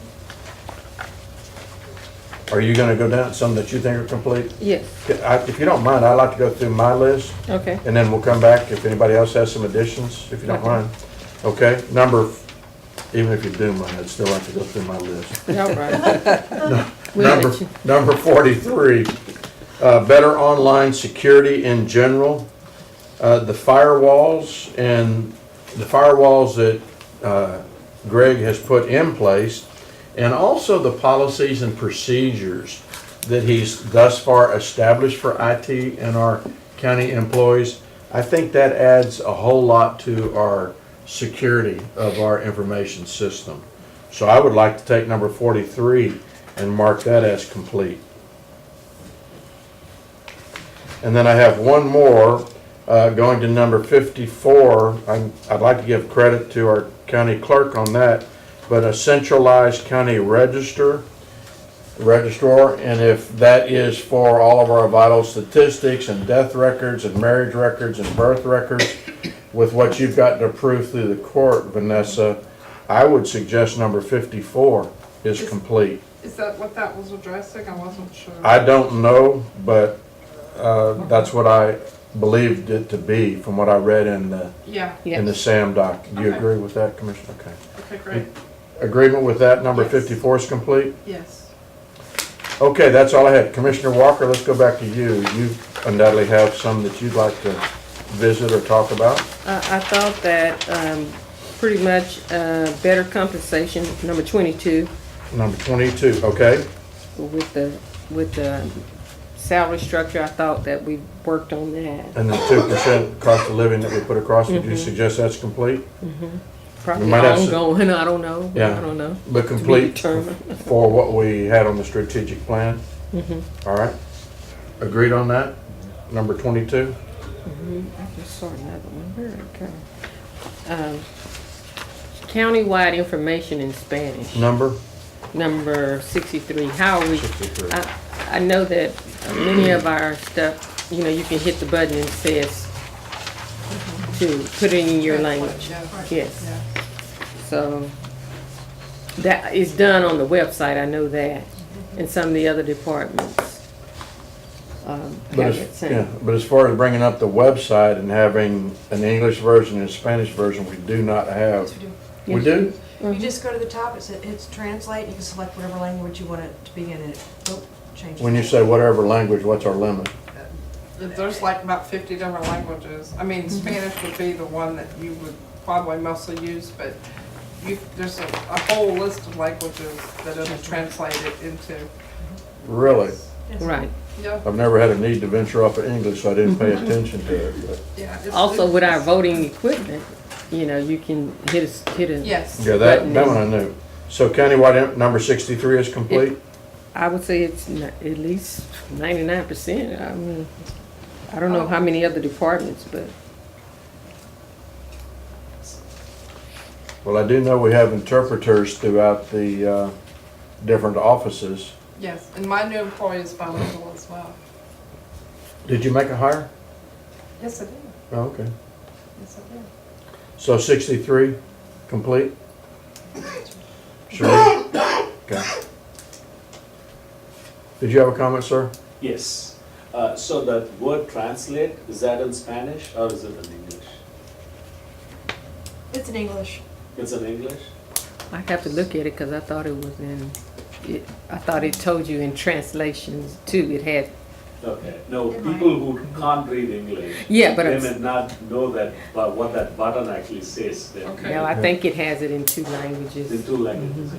I Well, looked- that'd be in 50 languages if you got 50 languages, right? Well, no, it talked about Spanish though. I Spanish. know, but I'm saying for every language we got, somebody Yeah. speak French, if they just Yeah. read translate, they're gonna know that's the word to say translate. We need one of those universal pictures, you know, maybe the mouth is open with a question mark coming out. Yes. Click that. Cute idea. I don't know. Picture of the county judge. That would work. Number With his mouth shut and a question mark over his head. Go ahead. Number 57, we've been working for some times to provide healthcare options, and with the BDI's opening a center, I mean, Yeah. the that's BIS an clinic. ongoing project that we've implemented with the School of Public Health. It's been, at Texas A&M, has been helping us to provide those options. We have a resource directory that we've had for years that we are now building off of to make citizens more aware of the resources that are in Grimes County. We have a lot of resources here that people either don't know about or they don't take advantage of. So is 57 complete and ongoing? Complete and ongoing. Sheree, something like that?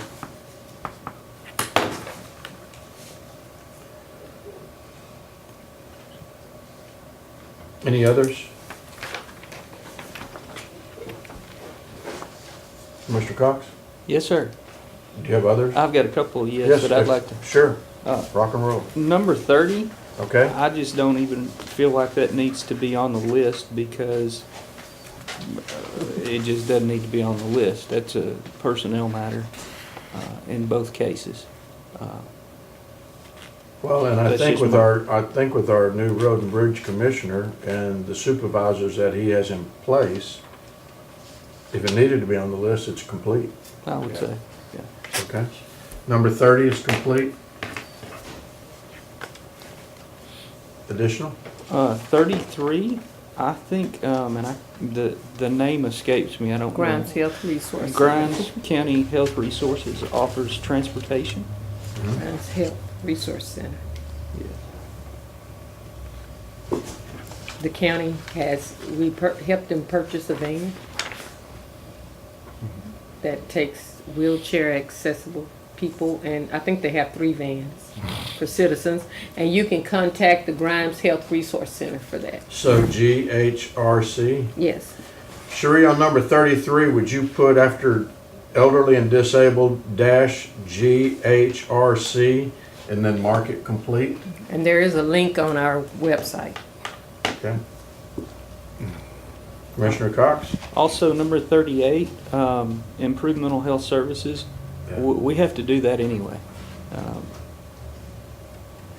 by mandate, so I don't necessarily know that needs to be on a strategic plan, because if we're not doing that, we're gonna be in serious trouble whether it's on here or not. Well, and plus Let's with see the what the- implementation of Sandra Bland Exactly. at the jail, anytime we magistrate now, we have to do a mental health check based on the officer and the judge's, or the justice of the peace's opinion. And if we feel like something's out of line, then they have to see the jail nurse. We also have, the initiative, what they wanted us to do was provide service, counseling, and programs to assist citizens struggling with depression, anxiety, substance abuse, social isolation, and mental health disorder.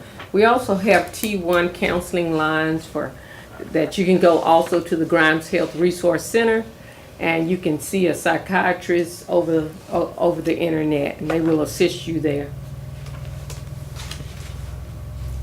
So are we satisfied that one's complete?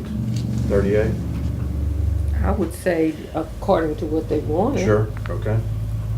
All right, Also, number 42, a farmer's market. I don't know the specific dates, but I know there is a farmer's market in Navasota. and they do one in Anderson, one in conjunction with the food bank, so. And one in Beta as a farmer's market as well.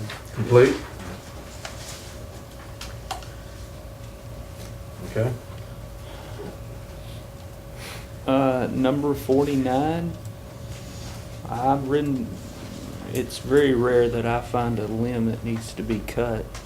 Well, after a storm generally, but it's But it's addressed taken care pretty of. quickly. Yeah, Yes. okay. That's ongoing too. We also hire, every year we hire, Why don't we just put ongoing on the, just, yeah, I think that's ongoing. Yeah, and that's We do have a contract every year for trimming. okay? to actually remove trees, but usually county employees, if there's something over the road, they'll address it. And then number 52, an emergency operations center. I We kind of have a base for one. We use the Navasota We, Fire we Department. share it with Navasota, but also, and the community center serves as that facility. And the secondary one is the county sheriff's office. So I feel like that is complete. Yes.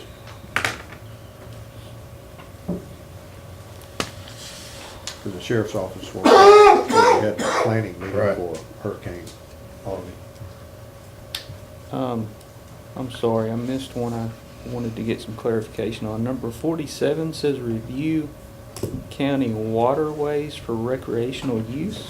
Is that like, which ones are we talking about? When the ones road's across flooded, the road? kids like to do inner tubes in the ditches. I mean, yeah. That No, they were- that was brought up in one of the, as a matter of fact, it was brought up here in Anderson.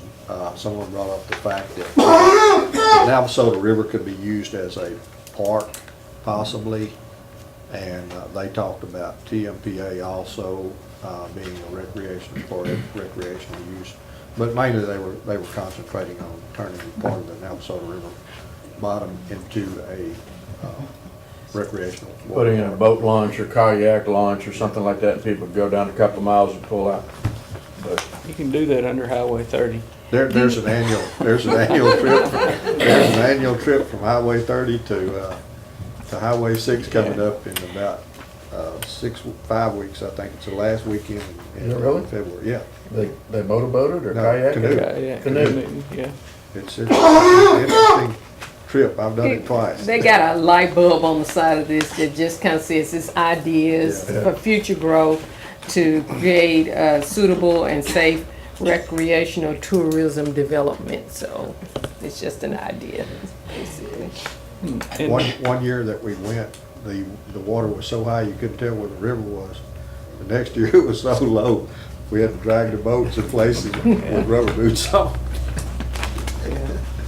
All right, Anything else? so new assignments? 55, I'm not real sure what that means.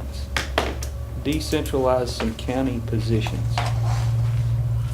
55? Creating one office, physical or and online, to handle all county data and records needs. Which is pretty It's much what we've IT. been doing.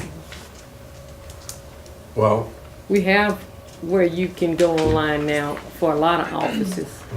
I don't know if they'll all ever be connected, but like Ms. Brzezinski is doing, You can look on one website and kind of go to where you need to go to get the information you need. and I think if you go to our county website, you can, is that on there? Will that be accessible? Will there be a link under your name, Ms. Brzezinski? Yeah, yeah. I just don't understand, like you said, why it says county positions. It's kind of confusing. I will commit to decentralizing my position if that's okay. It says, on here it says, number 55 says centralized county register. That was 54 on this one. But they got it under 55 too.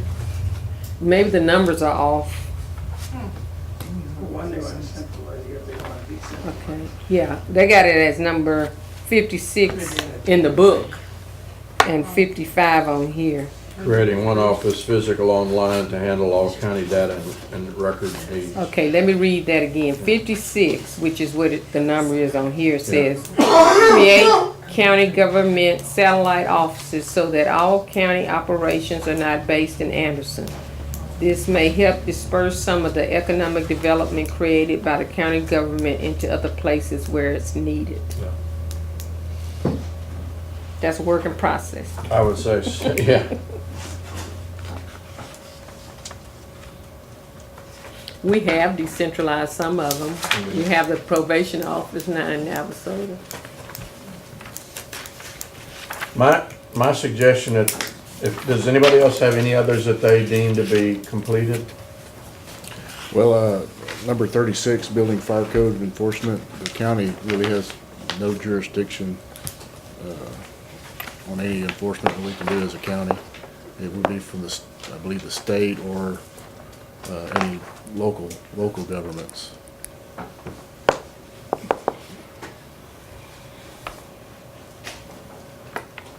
So is that complete or no action? or- Yeah, I mean, I don't think that, like I said, there's nothing that we can do as a county to require any building fire codes.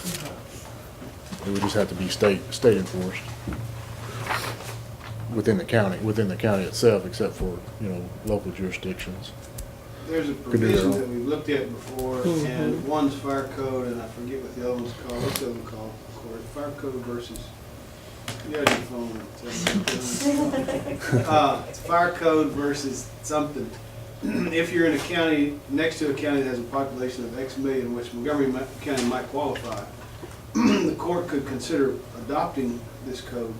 It's the fire code or the other one, I don't remember which. But you'd have to then enforce it, and so you'd have to hire personnel. And the court has, to this point, never taken that step to consider even adopting the code, let alone enforcement personnel. Right. I don't remember which it is, Commissioner, so I apologize if it's not fire It- code, but one's fire code, it may be fire and building code. I don't remember which is. Texas which Local it is. Government Code 233.061 in your words. Okay. Well, there's one I think that applies to commercial buildings and one that applies to residential, and I don't know if it's fire code or, what did you say, building code? But I may have raised it at the time that the issue came up.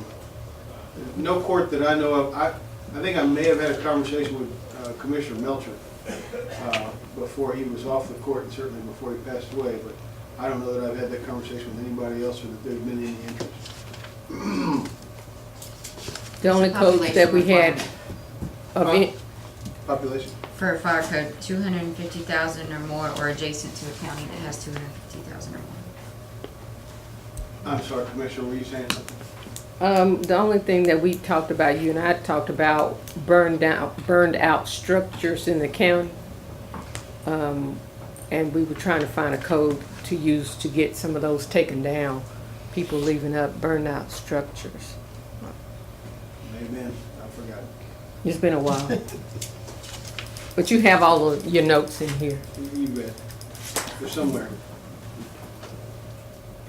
So again, Commissioner Mallett, your thought, in summary, what's your thought? Yeah, I mean, I didn't think we had a jurisdiction, but I guess there's a possibility that we can leave it open for discussion if we do have any TBD. jurisdictional, yeah. To be determined?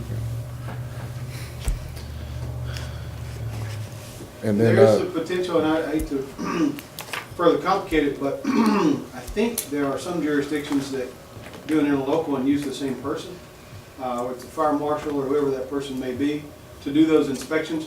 I mean, as it stands now, if you build in the county, there's nobody that comes and supervises to hold you to a standard, other than septic, essentially, from the county. And so the question would be, would the Commissioners Court desire to do that? And I think the difference between, we're just using jargon now, but building code versus fire code, I think one's for commercial and one's for residential.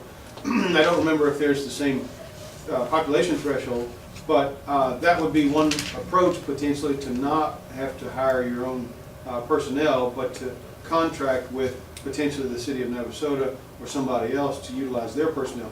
I don't know their availability, their willingness, or anything, but just throw that out there because I am aware that there are some jurisdictions that utilize the same personnel.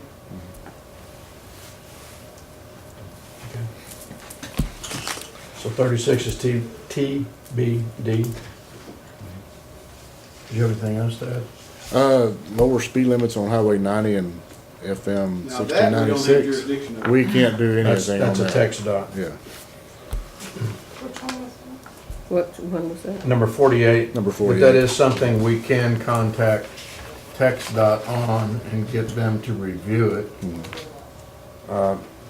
That's kind of up in your, well, before we start assigning, my thought was that we go through and any that we feel like are off or done with, then we get that updated and kind of give us a clean look. And then I'd like the commissioners and myself to look at what is left. And if there's some that you are comfortable with, let's, put our name beside them, reestablish who's responsible for them, put a presumed date on there that it would take, and then get that put on our strategic plan and out for publicity. But I don't know why we couldn't go through the rest of the entire list of 67 and get them all assigned, because we've had this working for a while. Did that make sense, what I just said? Yes. Everybody review the list. If you got some projects that you'd like to put your name by, do it for now, and then we'll come back together as a court, go back down the list and say, pass the assignments out. Might be a couple more that we find that either out of our jurisdiction or are completed. That's like the Farrell Hall, you have that through Ag Yeah. Extension. Yeah. Yeah, I was gonna mention that, Ag Extension Services. We need to talk to our county agent. There was, I don't know if there will be after this legislative session, there was some grant money available for funds. Washington County has had a bounty on, the feral hogs. They ran out of money pretty quick. We had that years ago here in Grimes County on coyotes. Yep. But that's something we can look at. Number 39, widening of FM 1774 from Todd Mission to Plantersville. According to TxDOT, I will take that one. They are gonna widen 1774 up to 249 to Right. 3 lanes. But they have no plans of widening it to Plantersville. Because they said it would cost too much money to buy the houses that they would have to displace to do that. And I think 249 would probably reduce the amount of traffic through That's the that plan. way as well. Yes, That was their plan, yes. because 249 is gonna intersect right there. Also, 59 consolidated polling places. I think we're somewhat addressing that as well. I don't know if they're talking about reducing the number that we have or just having the, Well, you know, I the. do believe when we got voting centers, that it would- really Yeah. helped that, but the consolidating was effectively reducing the numbers. And the thing of it is, when the census come out in 2020. That's gonna have a lot to say we're so. gonna Yeah. have to On look number, at- also on number 58, expanding county business hours. The meetings that I attended, and you all who attended some of the other location meetings, that was mainly aimed at the Clerk's office. county clerk's office, and I think that's probably complete unless y'all have other areas that was aimed at. No, that's an issue that is each elected official's Yeah. discretion as far as, But the only ones that I had was a county clerk's office. Yep. And that is complete now, I would say. But I think what helps too is a lot of the online stuff where you can do online payments, and I would think that would Yeah. kind of help with that as well. I don't know if this falls into the building, but number 37, I don't know if we,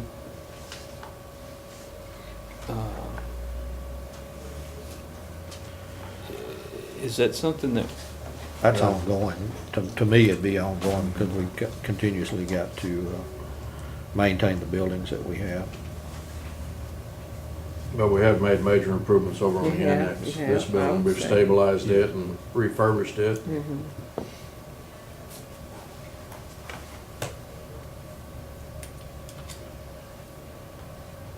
Okay, anyway, so I guess, again, in the essence of time, if we'll, Sheree, how long will it take you to get this updated? About 5 minutes. Okay, so, You're good. today? shit. And then what I would ask you is, as you printed these out, would you print them out again, once you're updated? Put them in the commissioner's boxes, get one from me? I'll even email you a copy. Oh, there you go, even better, okay? Do you need statements to go on the website? You know, for these little, okay, we talked about them yesterday, when you click on them, they Oh, tell yeah, you a little. If maybe, yes. You know how we were talking about the one? Sure. We liked that.